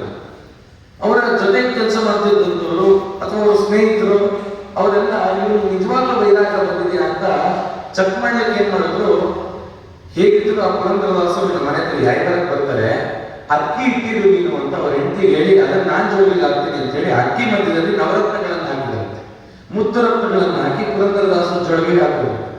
ಸರಿ, ಪುರಂದರದಾಸನ ಜೊಳಗೆ ಹಾಕಿಸ್ಕೊಂಡ್ರು, ನೋಡೋಣ ಏನ್ ಮಾಡ್ತಾನೆ, ಇವ್ನು ನಿಜವಾಗ್ಲೂ ವೈರಾಗ್ಯ ಇದೆಯೋ ಅಥವಾ ಏನ್ ಮಾಡ್ತಾನೆ ವಿಚಾರ ಮಾಡೋಣ ಅಂತ ಹೇಳಿ ಹೋದ್ರಂತೆ. ಅವ್ರ ಮನೆ ಹತ್ರ ಹೋದ್ರು. ಅವರ ಹೆಂಡತಿ ಏನು ಮಾಡೋದು, ಸರಸ್ವತಿ ಬಾಯಿ ಅದನ್ನೆಲ್ಲ ಮರಕ್ಕೆ ಹಾಕೊಂಡು ಅದ್ರಲ್ಲಿ ಕಲ್ಲಿಗೆ ಇದ್ರೆ ಹಾರಿಸೋದು, ಆಮೇಲೆ ಹಾಕದಂತೆ. ಏನ್ರಿ ಇದು ಅಕ್ಕಿ ಬರೀ ಕಲ್ಲ ಬಾ ನೋಡ್ತೀನಿ ಅಂತ ಹೇಳಿ ಮನೆ ಇದ್ದು ಹೋದ್ರಂತೆ. ಆ ಮರದಲ್ಲಿ ನೋಡಿದ್ರೆ ಮುತ್ತು ರತ್ನಗಳನ್ನೆಲ್ಲ ತಗೊಂಡು ತಿಪ್ಪೆ ಕಟ್ಟದಂತೆ ಎಷ್ಟೊಂದು ಕಲ್ಲಿದೆಯಲ್ಲ ಇವ್ರ ಮನೆಯಲ್ಲಿ ಇಂತಕ್ಕೆ ಹಾಕ್ತಿದ್ದಾರೆ. ನಾವಾಗಿದ್ರೆ ಬಿಡ್ತಿದ್ವ? ಅಂಥ ವೈರಾಗ್ಯ ವಿಜಯರಾಯರು. ಇವತ್ತು ಏನು ಬಂದಿದೆ, ಊಟ ಆಗುವಷ್ಟರಲ್ಲಿ ಅದೆಲ್ಲ ಖಾಲಿ. ನಾಳೆ ಮತ್ತೇನಿಲ್ಲ, ನಾಳೆ ಒಂದು ಲೋಟ ನೀರು ಇಲ್ಲ, ಮತ್ತೆ ನಾಳೆಗೆ ಏನ್ ಮಾಡ್ಬೇಕು? ಅದಕ್ಕೆ ದಾಸ ಹೇಳಿದ್ರು, ಸಾಲ ಮಾಡಲಿ ಬೇಡ, ಸಾಲದಂತೆನ ಬೇಡ, ನಾಳೆ ಹೇಗೆ ಎಂಬ ಚಿಂತೆ ಬೇಡ. ಇವತ್ತನ್ನ ಸಾರ್ಥಕ ಮಾಡುವ. ನಮ್ಮ ಜೀವನ ಏನಾಗಿದೆ, ನಿನ್ನೆ ಹೀಗಾಯ್ತು ಅಂತ ದುಃಖ ಪಡ್ತೀವಿ, ನಾಳೆ ಹೇಗೂ ಅಂತ ದುಃಖ ಪಡ್ತೀವಿ. ಇವತ್ತು ಇದರಲ್ಲೇ ಕವರಿದೆ, ನಿನ್ನೆದು ನಾಳೆ ಚಿಂತನೆ ಇವತ್ತು ಕಲಿತು, ಮತ್ತೆ ಸಾಧನೆ ಎಂದಾಗ ಅದನ್ನು ವಿಜಯರಾಯ ಹೇಳೋದು, ಆಯ್ತಪ್ಪ ನಿಮ್ಮ ಮನೆಗೆಲ್ಲ ಯಾವ್ಯಾವ ಕೊಡ್ತೀನಿ, ನೀವೆಲ್ಲ ಬಂದು ಇಲ್ಲೇ ಆತಿಥ್ಯವನ್ನು ಸ್ವೀಕಾರ ಮಾಡಬೇಕು. ಹೀಗೆ ಆಯ್ತು. ಸರಿ, ತದನಂತರದಲ್ಲಿ ಪುನಃ ಚಿಗಲ್ಪಲ್ಲಿಗೆ ಬರೋಣ ಅಂತ ಚಿಂತನೆ ಮಾಡಿ ಆ ಚಿಗಲ್ಪಲ್ಲಿಗೆ ಬಂದ್ರು. ಚಿಗಲ್ಪಲ್ಲಿಗೆ ಬಂದರು. ಅಮ್ಮನಿಗೆ ಬಹಳ ದುಃಖ ಆಯಿತು. ನನ್ನ ಮಗ ಹಿಂಗೆಲ್ಲ ಹೊರಟು ಬಿಟ್ಟ, ಬರ್ತನೋ ಅಂತ ವಿಜಯರಾಯರು ಬಂದರು. ಈ ಎಲ್ಲ ಸುದ್ದಿಗಳು ಚಿಗಲ್ಪಲ್ಲಿ ಮಾರ್ಗಿ ಎಲ್ಲ ಮುಟ್ಟಿತ್ತು. ಇಂಥ ಮಹಿಮೆ ಅಂತೆ, ಅವ್ರ ದರ್ಶನ ಮಾಡ್ಬಿಟ್ರೆ ಸಾಕಂತೆ ನಮ್ಮ ಜನ್ಮ ಪಾವನ ಅಂತೆ. ಸರಿ, ಮನೆಗೆ ಬಂದ್ರು. ಅವ್ರ ಅಮ್ಮನ ಬಹಳ ಸಂತೋಷ ಆಯಿತು. ಅಪ್ಪ ಇನ್ನೊಮ್ಮೆ ಮನೆಯನ್ನು ಬಿಟ್ಟೋಗ ಮಾತಾಡಲ್ಲ, ನಿನ್ ಹೆಂಡತಿ ಕಾಯ್ತಾ ಇದ್ದಾರೆ, ನಾನು ಒಬ್ಳು ಇದ್ದೀನಿ, ಈ ಸಂಸಾರವನ್ನು ನೀನೇ ತೂಗಬೇಕು ಅಂತ ಆ ಜವಾಬ್ದಾರಿಯನ್ನು ಅವ್ರ ಮೇಲೆ ಹಾಕಿ, ಆಯ್ತಮ್ಮ ನಾನು ಇನ್ನೊಮ್ಮೆ ಎಲ್ಲೂ ಮನೆ ಬಿಟ್ಟು ಹೋಗಲ್ಲ ಅಂತ ತೀರ್ಮಾನ ಮಾಡೋದು. ಸರಿ, ಈ ನಂತರದಲ್ಲಿ ಅವ್ರಿಗೂ ಒಂದು ಸಂತಾನ ಆಯ್ತು, ವಿಜಯರಾಯರಿಗೂ ಒಂದು ಸಂತಾನ ಆಯ್ತು. ಶೇಷಗಿರಿ ಅಂತ ಅವನಿಗೆ ನಾಮಕರಣವನ್ನು ಮಾಡಿದ್ರು. ಬೆಳೆದ ಮುಂದೆ ಅವನಿಗೆ ಏನಾಯಿತು ಅಂತಂದ್ರೆ ಅಪಮೃತ್ಯು, ಅಲ್ಪಾಯುಷ್, ಬಹಳ ಆಯಸ್ಸು ಕಮ್ಮಿ. ವಿಜಯರಾಯ ಕಂಡ್ರು, ಇದೇನಪ್ಪ ನನ್ನ ಮಗನಿಗೆ ಇಷ್ಟ ಆಯಸ್ಸು ಕಮ್ಮಿ ಇದೆಯಲ್ಲ ಅಂಥೇಳಿ ತಮ್ಮ 2 ವರ್ಷ ಆಯಸ್ಸನ್ನು ಕೊಟ್ಟರು. ಅವನ ಮರಣ ಸಮೀಪಿಸಿತು. ಆಗ ಶೇಷಗಿರಿ ದಾಸಕ್ಕೆ ಬಹಳ ದುಃಖ ಆಯಿತು. ಹಯಗಿರಿಯ ಬಿಟ್ಟಲ್ಲ, ಹಯವದನ ಬಿಟ್ಟಲ್ಲ, ತಮ್ಮ ತಮ್ಮನಿಗೆ ಅಂಕಿತ, ಮಗನಿಗೆ ಅಂಕಿತ ಕೊಟ್ಟಿದ್ರು. ಏನ್ ಮಾಡೋದು? ತಂದೆ ಮುಂದೆ ಮಗ ಸಾಯ್ತಾನೆ ಅಂತಂದ್ರೆ ಆ ತಂದೆ ತಾಯಿಗೆ ಎಷ್ಟು ನೋವು. ವಯಸ್ಸಿಗೆ ಬಂದಿರುವಂತ ಮಗ ಶೇಷಗಿರಿ, ಇವನು ನನ್ನ ಮುಂದೆ ಸಾಯ್ತಾನಲ್ಲಪ್ಪ ಅಂತ ದುಃಖ ಆಯ್ತು ವಿಜಯರಾಯ. ನೋಡಿ, ಅವರ ದಾಸರಾದ್ರೂ ದುಃಖ ಅನ್ನೋದು ಬಿಡ್ಲಿಲ್ಲ. ಕಲಿಯುವುದು ಧರ್ಮ, ದುಃಖ ಅನ್ನೋದೇ ಪರಿಪೂರ್ಣವಾಗಿದೆ, ಸುಖ ಅನ್ನೋದು ಬಹಳ ಕಮ್ಮಿ. ಅದಕ್ಕೆ ನಮ್ಮ ತಂದೆ ಮುದ್ದುಮದಾಸ ಒಂದ್ ಕಡೆ ಹೇಳಿದೆ, ಕಲಿ ಇರದ ಸ್ಥಳವಿಲ್ಲ, ಕಲಿ ಎಲ್ಲ ಕಡೆ ಇಲ್ಲ, ಕಲಹವಿಲ್ಲದ ಮನೆ ಇಲ್ಲ ಅಂತ. ಯಾರ ಮನೆಗಾದ್ರೂ ಹೋಗಿ ಒಂದು ಕಲಹ ಇದ್ದೇ ಇರುತ್ತೆ. ಹಾಗೆ ಆ ವಿಜಯರಾಯನಿಗೆ ಅಂತ ದುಃಖ ಎದುರಾಯಿತು. ಆ ಕಾಲಕ್ಕೆ ಬಾಗಣ್ಣ ಗೋಪಾಲ ದಾಸ ಅಂತ ಬಂದು ಆ ಶೇಷಗಿರಿ ದಾಸ, ಬಾಗಣ್ಣ, ವಿಜಯರಾಯರ ಮುಂದೆ ನಾನು ದೇಹ ಬಿಡ್ತಾ ಇದ್ದೀನಿ, ನಮ್ಮ ಅಪ್ಪನಿಗೆ ಬಹಳ ನೋವಾಗುತ್ತೆ, ನನ್ನ ಅಂತ್ಯ ಸಂಸ್ಕಾರವನ್ನು ನೀನೇ ಮಾಡ್ಬೇಕಪ್ಪ ಬಾಗಣ್ಣ. ಯಾಕಂದ್ರೆ ವಿಜಯರಾಯರು ಹೆತ್ತ ಮಗನಿಗೆ ಆ ಬೆಂಕಿಯನ್ನು ಇಡಬೇಕು ಅಂದ್ರೆ ತಂದೆಗೆ ಎಷ್ಟು ಸಂಕಟ ಆಗುತ್ತೆ, ನೀನೇ ನಿಂತು ನನ್ನ ಅಂತ್ಯಕ್ರಿಯೆಯನ್ನು ಮಾಡಬೇಕು. ಆ ವಿಜಯರಾಯ ಹೇಳಿದ್ರು ತಮ್ಮ ತಂದೆ ಶೇಷಗಿರಿದಾಸ, ಅಪ್ಪ ನಾನು ಚಿಗಲ್ಪಲ್ಲಿಯಲ್ಲಿ ಮರಣ ಹೊಂದಲ್ಲ, ಯಾಕಂದ್ರೆ ಇಲ್ಲಿರೋರೆಲ್ಲ ತುಂಬಾ ದುಃಖದಲ್ಲಿ ಬಿದ್ದು ಬಿಡ್ತಾರೆ, ನನ್ನನ್ನು ಶ್ರೀರಂಗಪಟ್ಟಣ ಕರ್ಕೊಂಡು ಬನ್ನಿ ಅಂತ. ವಿಜಯರಾಯರು, ಗೋಪಾಲದಾಸರು, ಮೋಹನ್ ದಾಸರು ಅವರು ಈ ಶೇಷಗಿರಿಯನ್ನು ಕರ್ಕೊಂಡು ಶ್ರೀರಂಗಪಟ್ಟಣ ಕರ್ಕೊಂಡು ಬಂದವರು. ಶ್ರೀರಂಗಪಟ್ಟಣದಲ್ಲಿ ಗೌತಮ ಕ್ಷೇತ್ರ ಅಂತ ಒಂದು ಜಾಗ ಇದೆ, ಯಾರಿಗೂ ಗೊತ್ತೇ ಇಲ್ಲ. ನಾವೆಲ್ಲ ಇಲ್ಲೇ ಇದ್ವಿ, ಯಾರಿಗೂ ಗೊತ್ತಿಲ್ಲ. ಗುಂತ್ಕಲ್ಲಲ್ಲಿ ರಾಜಾರಾಮ್ ಅಂತ ಒಬ್ರು, ಅವರು ಅದನ್ನು ಸಂಶೋಧನೆ ಮಾಡಿ ಆ ಜಾಗವನ್ನ ಹುಡುಕಿದ್ರು. ಅಲ್ಲಿ ಬಂದು ವಿಜಯರಾಯರು ಒಂದು ಅಶ್ವತ್ಥ ವೃಕ್ಷ ನೆಟ್ಟಿದ್ದಾರೆ ಶ್ರೀರಂಗಪಟ್ಟಣದಲ್ಲಿ. ಅಲ್ಲಿ ಕೂಡಿಸ್ಕೊಂಡು ಆ ವಿಜಯರಾಯರ ತೊಡೆ ಮೇಲೆ, ಆ ಬಾಗಣ್ಣನ ತೊಡೆ ಮೇಲೆ ಆ ಶೇಷಗಿರಿ ದಾಸರು ಕಾಲವಾಗ್ತಾರೆ. 11 ದಿನಗಳ ಕಾಲ ವಿಜಯರಾಯರು ಇಲ್ಲೇ ಇದ್ದು 10 ದಿನಕ್ಕೊಂದೊಂದು ಸುಳಾದಿ ಮಾಡಿದ್ದಾರೆ. ಯಾರೇ ಸುಳಾದಿಯನ್ನು ಪಾರಾಯಣ ಮಾಡ್ತಾರೋ ನಿಮ್ಮ ಮಕ್ಕಳು ನಿಮ್ಮ ಮುಂದೆ ಸಾಯಲ್ಲ, ಅವರು ದೀರ್ಘಾಯುಷ್ಯವಂತರಾಗಲಿ ಎಂದು ಪ್ರಾರ್ಥನೆ ಮಾಡಿದ್ದಾರೆ ವಿಜಯರಾಯ. ಇಲ್ಲಿ ಬಂದು ಮರಣ ಆಯ್ತು, ಅವ್ರ ಜೀವನದಲ್ಲಿ ಇಂಥ ಕಷ್ಟ ಬಂತು. ಸರಿ, ಹೀಗೆ ಆಯ್ತು. ಚಿಗಲ್ಪಲ್ಲಿಗೆ ಬಂದರು. ಇದು ಶೇಷಗಿರಿ ದಾಸರ ಕಥೆ. ಇದ್ರ ಮಧ್ಯದಲ್ಲಿ ವಿಜಯರಾಯರು ಯಾರಿಗಾರವನ್ನು ಮಾಡೋದು, ಏನೇನು ಸಂಗ್ರಹ ಆಗುತ್ತೆ, ಚಿಗಲ್ಪಲ್ಲಿಗೆ ಎಲ್ಲರೂ ಕೈ ಇಲ್ಲಿ ಭೋಜನವನ್ನು ಮಾಡಿಸು, ಧರ್ಮ ಪ್ರಚಾರವನ್ನು ಮಾಡುವುದು ಅಂತ ಹಿಡಿದು. ಹೀಗೆ ಒಂದಿನ ಒಂದು 10 ಜನ ಬಂದಿದ್ದಾರೆ ಚಿಗಲ್ಪಲ್ಲಿಗೆ. ಒಳ್ಳೆ ಜರತಾರಿ ಪೇಟ, ವಜ್ರ ವೈಡೂರ್ಯಗಳನ್ನು ಧಾರಣೆ ಮಾಡಿಕೊಂಡಿದ್ದಾರೆ. ಆ ನರಸಿಂಹದೇವರ ಕಟ್ಟೆ ಹತ್ರ, ಆ ಅಶ್ವತ್ಥ ಕಟ್ಟೆ ಹತ್ರ ಪಂಚಭಕ್ಷ ಪರಮಾನ್ನಗಳನ್ನು ಮಾಡಿದ್ದಾರೆ. ವಿಜಯರಾಯಂತಾರೆ ಕೂಸನ್ನು ನೋಡಿದ್ರು, ಯಾರೋ ಬಂದಿದ್ದಾರಲ್ಲ, ಏನೋ ಮಾಡ್ತಿದ್ದಾರೋ ಮಾಡ್ಲಿ ಅಂತ ಹೇಳಿ ಸುಮ್ಮನಾದ್ರು. ಒಬ್ರು ಮುತ್ತೈದೆ ಅಂತ ಹೇಳಿದ್ರು, ಅಮ್ಮ ನಿಮ್ಮ ಮಗ ವಿಜಯರಾಯರು ಅವರನ್ನು ನಾವು ಆಹ್ವಾನ ಮಾಡಿದ್ವಿ, ನಾವು ಆಂಧ್ರ ತಿರುಪತಿ ಪ್ರಾಂತದಿಂದ ಬಂದಿದ್ದೀವಿ, ಇಲ್ಲಿ ನರಸಿಂಹದೇವರು ದರ್ಶನ ಮಾಡಬೇಕು, ಸಂತಾನ ಆಗಬೇಕು ಅಂತ, ಅದಕ್ಕೆ ಆ ಬ್ರಾಹ್ಮಣರನ್ನ ಆಹ್ವಾನ ಮಾಡಿದ್ವಿ ಊಟಕ್ಕೆ ಅಂತ. ಎಲ್ಲಿ ನಿಮ್ಮ ಮಗ? ಇಲ್ಲ ಬರ್ತಾನೆ ಅಂದ್ರು. ಸಾಯಂಕಾಲ 5 ಗಂಟೆ ಆಯ್ತು, ಬರ್ಲಿಲ್ಲ. ಸರಿ, ಅವರೆಲ್ಲ ತೀರ್ಮಾನ ಮಾಡಿದ್ರು, ನಾವು ಮತ್ತೆ ಕತ್ಲಾಗಬೇಕು, ನಾವು ಊರಿಗೆ ಹೋಗ್ಬಿಡ್ಬೇಕು, ಏನೇನು ಅಡಿಗೆ ಮಾಡಿದೀವೋ ಅದನ್ನೆಲ್ಲ ತೆಗೆದು ನಿಮ್ಮ ಪಾತ್ರೆಗೆ ಹಾಕ್ಬಿಡ್ತೀವಿ, ನಾವು ಹೊರಡ್ತೀವಮ್ಮ. ಸರಿ ಆಯ್ತು, ಹಾಗೆ ಮಾಡಿ ಅಂತಂದ್ರು. ಅವ್ರ ಮುಖದಲ್ಲಿ ಎಂಥ ತೇಜಸ್ಸು ವರ್ಚಸ್ಸಿತ್ತು. ಕೂಸಮ್ಮ ನೋಡಿ ಆ ಮಂಕಾಗ್ಬಿಟ್ರಂತೆ, ಅಂಥ ತೇಜಸ್ಸು ವರ್ಚಸ್ಸು ಅವರಲ್ಲಿತ್ತು. ಸರಿ ಆಯ್ತು ಅಂತ ಹೇಳಿ ಒಂದು ದಕ್ಷಿಣೆಯನ್ನ ಇಟ್ಟು, ಒಂದು ವಸ್ತ್ರ ಇಟ್ಟು ಹೊರಟು. ಅವ್ರು ಹೊರಡಬೇಕು, ಕರೆಕ್ಟಾಗಿ ವಿಜಯರಾಯರು ಮನೆಗೆ ಬರಬೇಕು. ಏನಪ್ಪ, ಆ ಬ್ರಾಹ್ಮಣರಿಗೆ ಹೇಳಿದ್ದಂತೆ ನೀನು ಊಟಕ್ಕೆ ಬರ್ತೀನಿ ಅಂತ ಅವ್ರು ಕಾದು ನೋಡು. ಯಾವ ಬ್ರಾಹ್ಮಣರು? ಅಲ್ಲಿ ನೋಡು, ಅಲ್ಲೆಲ್ಲ ಒಲೆ ಎಲ್ಲ ಇಟ್ಟಿದ್ದಾರೆ, ಆ ನರಸಿಂಹದೇವ್ರ ಕಟ್ಟೆ ಹತ್ರ ಎಲ್ಲ ಅಡಿಗೆ ಮಾಡಿದ್ದಾರೆ, ನರಸಿಂಹದೇವ್ರ ನೈವೇದ್ಯ ಎಲ್ಲ ಮಾಡಿದ್ದಾರೆ. ನನಗೆ ಗೊತ್ತೇ ಇಲ್ಲಮ್ಮ, ನಾನು ಬೆಳಗಿನ ಜಾವನೇ ಹೊರಟ್ಬಿಟ್ಟಿದ್ದೀನಿ ಐವಾರಕ್ಕೆ, ನನಗೆ ಗೊತ್ತೇ ಇಲ್ಲ, ಯಾರು ಗೊತ್ತಿಲ್ಲ, ನಾನು ಹೋದಾಗ ಯಾರು ಇರ್ತಿಲ್ಲ. ಸರಿ ಆಯ್ತು, ಬಾ ಊಟ ಮಾಡು ಅಂತ ಹೇಳಿ ಎಲೆ ಹಾಕಿದ್ರು. ಏನೇನ್ ಮಾಡಿದ್ರು ಅದನ್ನೆಲ್ಲ ಬಳಸಿ ಒಂದು ತುತ್ತು ಪಾಯಸವನ್ನ ಬಾಯಲ್ಲಿಟ್ಟರಂತೆ. ಆ ಪಾಯಸವನ್ನ ಬಾಯಲ್ಲಿಟ್ರೆ ಎಂಥ ರುಚಿ ಅಂತೀರಾ, ಅಂತ ರುಚಿಯನ್ನು ವಿಜಯರಾಯರಿಗೆ ಎಂದು ತಾವು ಉಂಟಿಲ್ಲ. ಅವ್ರ ಅಮ್ಮನ ಕೇಳಿದ್ರಂತ, ಏನಮ್ಮ ಎಂತ ರುಚಿ ಇದೆ ಇದರಲ್ಲಿ, ಯಾರು ಅವ್ರು ಅಡುಗೆ ಮಾಡಿದ್ರು? ಇಲ್ಲಪ್ಪ, ನಾನು ಕೇಳಿದೆ ಯಾರು ಅಂತ. ಲಕ್ಷ್ಮೀಬಾಯಿ, ಸರಸ್ವತಿ ಬಾಯಿ, ಗಂಗಾಬಾಯಿ ಅಂತ ಹೇಳಿದ್ರು. ಮತ್ತೆ ಅವ್ರ ಯಜಮಾನರು ಅಲ್ಲೇ ಇದ್ರು, ಅವ್ರ ಹೆಸರೇನಂತೆ? ಶ್ರೀನಿವಾಸರಾವ್ ಅಂತ. ಶ್ರೀನಿವಾಸರಾಯ ಅಲ್ಲಮ್ಮ, ಅವ್ರು ಬಂದಿದ್ದವ್ರು ಯಾರು ಅಂದ್ಕೊಂಡೆ? ಸಾಕ್ಷಾತ್ ಲಕ್ಷ್ಮೀನಾರಾಯಣರು, ಗಂಗಾ, ಭಾಗೀರಥಿಯರು, ಸರಸ್ವತಿ, ಭಾರತೀಯರು ಬಂದು ಅಡುಗೆ ಮಾಡಿದ್ದಾರೆ. ಅವರು ಬಂದು ನೈವೇದ್ಯ ಮಾಡಿ ನನಗೆ ಆ ಪ್ರಸಾದ ಕೊಟ್ಟಿದ್ದಾರಲ್ಲ, ಅಷ್ಟು ಕೃತಾರ್ಥರಾದರು. ನನ್ನ ಜೀವನದಲ್ಲಿ ನನಗೆ ಯಾವ ಭಯವೂ ಇಲ್ಲ. ಯಾಕಂದ್ರೆ ಆ ಲಕ್ಷ್ಮೀದೇವಿ, ಅದರ ಅರ್ಥ ಏನು? ಲಕ್ಷ್ಮೀದೇವಿ ಬಂದು ಪ್ರಸಾದ ಕೊಟ್ಟಿದ್ದಾರೆ ಅಂತಂದ್ರೆ ಇನ್ನ ನಿಮ್ ಪಾಪ ಪೂರ್ತಿ ಪರಿಹಾರ ಆಗಿದೆ. ಈ ವಕ್ಷಸ್ಥಳಕ್ಕೆ ಕಡನ ಮಾಡಿದ್ರಲ್ಲ, ಆ ಪಾಪ ಸಂಪೂರ್ಣವಾಗಿ ಕಳೆದಿದೆ ಅಂತ ಹೇಳಿ ಅನುಗ್ರಹ ಮಾಡಲಿಕ್ಕೆ ಬಂದಂತೆ ಜೀವನದಲ್ಲಿ ಬಹಳ ಕೃತಾರ್ಥರಾದರು. ಇದೇ ರೀತಿಯ ತೀರ್ಮಾನ ಮಾಡಿಕೊಂಡು ಪ್ರತಿ ವರ್ಷ ನನ್ನ ಉದ್ಧಾರ ಮಾಡಿದಂಥ ಸ್ವರೂಪೋದ್ಧಾರಕ ಗುರುಗಳು ಪುರಂದರದಾಸರು ಅವರ ಆರಾಧನೆ ಮಾಡಬೇಕು ಅಂತ ನಿಶ್ಚಯ ಮಾಡಿಕೊಂಡು, ಎಲ್ಲಿ ಮಾಡೋದು ಆರಾಧನೆ? ಆ ಪುರಂದರದಾಸರ ಕಾಲವಾದ ಸ್ಥಳ ಆ ಹಂಪೆಯಲ್ಲಿ, ಆ ವಿಜಯನಗರದಲ್ಲೇ ಮಾಡಬೇಕು ಅಂತ ಹೇಳಿ ಆ ಪುರಂದರ ಗಣಕ್ಕೆ ಬರಬೇಕು. ಒಂದು ಪಕ್ಷ ಅಂದ್ರೆ 15 ದಿನ ಆರಾಧನೆ ಮಾಡ್ತಿದ್ರು. ಎಲ್ಲರಿಗೂ ಆಮಂತ್ರಣ ಅಂತ, ಯಾರ್ಯಾರು ಪಂಡಿತರಿದ್ದೀರಾ, ಯಾರ್ಯಾರು ಜ್ಞಾನಿಗಳಿದ್ದೀರಾ, ನೀವೆಲ್ಲ ಬಂದು ನಿಮಗೆ ತಿಳಿದಂತ ವಿದ್ಯೆಯನ್ನ ನಮಗೆ ಬೋಧನೆ ಮಾಡಬೇಕು ಅಂತ ಆಮಂತ್ರಣ ಕೊಡ್ತಿದ್ರಂತೆ. ಇಡೀ ಕರ್ನಾಟಕದ ಜನ, ಆಂಧ್ರ, ತಮಿಳುನಾಡಲ್ಲಿ ಯಾರ್ಯಾರು ಭಕ್ತಿ ಮಾರ್ಗದಲ್ಲಿ ನಡೀತಾರೋ ಅವರೆಲ್ಲ ಜಾಗಕ್ಕೆ ಬರಬೇಕು.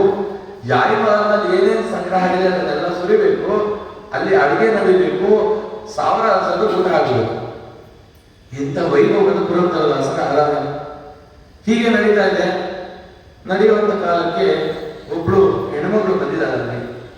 ಅವಳು ಯಾರು ಅಂತಂದ್ರೆ ಈ ಅಕ್ಸಾರಿಗಳು, ವಿಶ್ವಕರ್ಮರು. ಏನಾಯ್ತು ಅಂತಂದ್ರೆ ಅವಳು ಒಳ್ಳೆ ಗರ್ಭವತಿ, ಮಗು ಹುಟ್ಟಿದ ದಿನದಲ್ಲೇ ತಂದೆ ಅಂದ್ರೆ ಗಂಡ ಸತ್ತೋದ. ಮನೆ ಮಂದಿ ಎಲ್ಲ ಬೈಲಿಕ್ಕೆ ಶುರು ಮಾಡೋದು. ಈ ಪೀಡೆ ಮಗು ಹುಟ್ಟಿದ ತಕ್ಷಣ ನನ್ನ ಮಗ ಸತ್ತೋದ ಅಂತ ಅತ್ತೆ ಬೈಲಿಕ್ಕೆ ಶುರು ಮಾಡೋದು.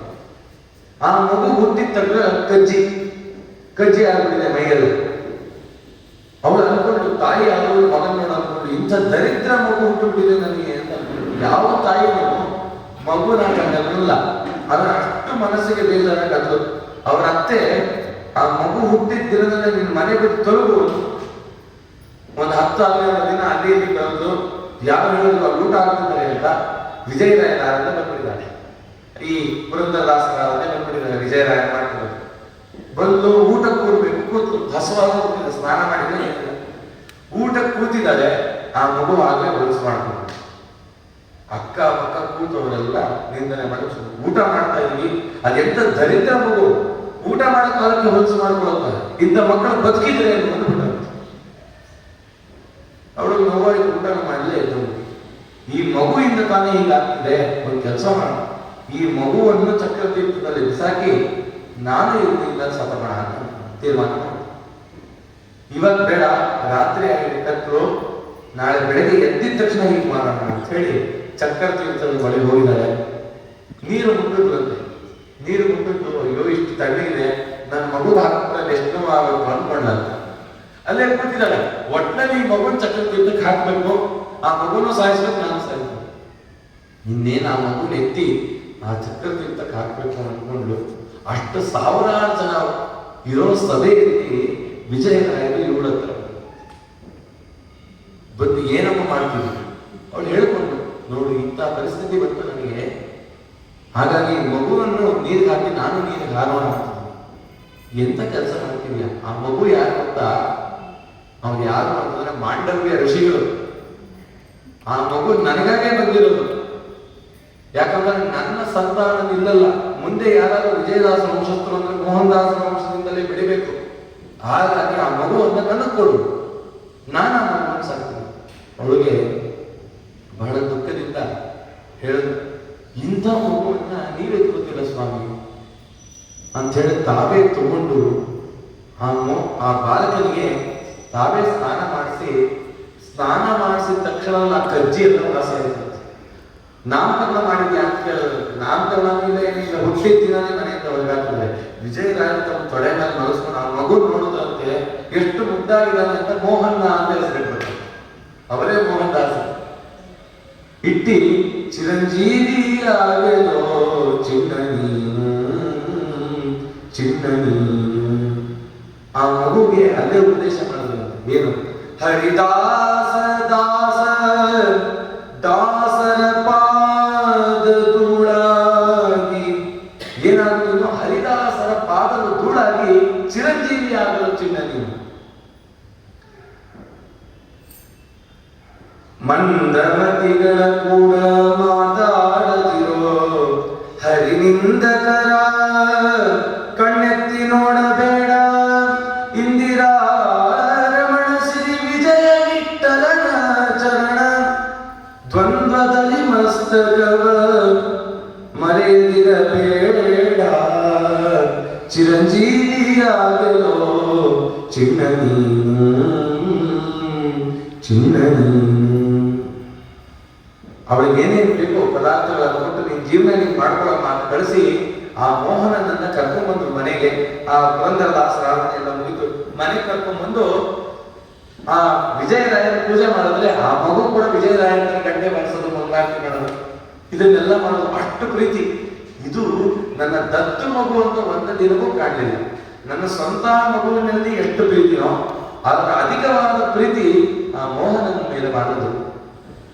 ಆ ಮೋಹನನನ್ನ ಕರೆದು ಉಪನಯನ ವಹಿಸಿಕೊಂಡು ವಿಜಯರಾಯ ಉಪನಯನ ಮಾಡಿ ತಮ್ಮಲ್ಲಿದ್ದ ಜ್ಞಾನಾಮೃತವನ್ನು ತಾವೇ ದಾರೆ ಎಳೆದು ಅವರಿಗೆ ಪಾಯಿ ಮೋಹನ ವಿಠಲ ಅಂತ ಅಂಕಿತವನ್ನು ಕೂಡ ಕೊಟ್ಟು, ನೀನು ಕೂಡ ಈ ದಾಸವೃತ್ತಿಯನ್ನೇ ಮುಂದುವರಿಸಪ್ಪ ಅಂತ ಹೇಳಿದ್ರು. ಅವರಿಗೆ ವಿಜಯರಾಯರಿಗೆ ಬಹಳ ಪ್ರೀತಿ. ಅದಕ್ಕೆ ಆ ಮೋಹನನನ್ನ ಕರೆಯುವಾಗ ಯುಕ್ತಿಯಲ್ಲಿ ಮೋಹನ ಅಂತ ಕರಿತಾ ಇದ್ದಾರೆ. ಈ ಆದ್ವಾನಿಯಲ್ಲಿ ಏನು ಅಂದ್ರೆ ಬರೀ ನವಾಬರೇ. ಇವತ್ತಿಗೂ ನೀವು ಆದ್ವಾನಿಗೆ ಹೋಗಿ ಬರೀ ಆ ಟೋಪಿವಾದದವರೇ ಜಾಸ್ತಿ ಇರೋದು. ಅಂತ ಜಾಗದಲ್ಲಿ ಒಮ್ಮೆ ಮೋಹನ್ ದಾಸರು ಸಿಕ್ಕಾಕೊಂಡಿದ್ದಾರೆ. ಅವರೆಲ್ಲ ಇವ್ರ ಕೈಗಾಲ ಕಟ್ಟಾಕ್ತಿದ್ದಾರೆ. ಯಾಕೆ? ಇವ್ರು ವಿಷ್ಣು ಲಾಂಛನವನ್ನು ಇಟ್ಟಿದ್ದಾರೆ, ಅಕ್ಷತೆ ಅಂಗಾರ ಗೋಪನ್ನ. ಅವರು ಹಣೆಗೇನು ಧಾರಣೆ ಮಾಡಲ್ಲ ಸಾಧು. ಹಾಗಾಗಿ ಯಾರ ಹಣೆಗೆ ಧಾರಣೆ ಮಾಡಿದ್ರೆ ಆ ಹಣೆಯನ್ನೇ ಕಿತ್ತಾಕ್ತೀವಿ ಅಂತ ಶಾಸ್ತ್ರ ಆಗಿತ್ತು.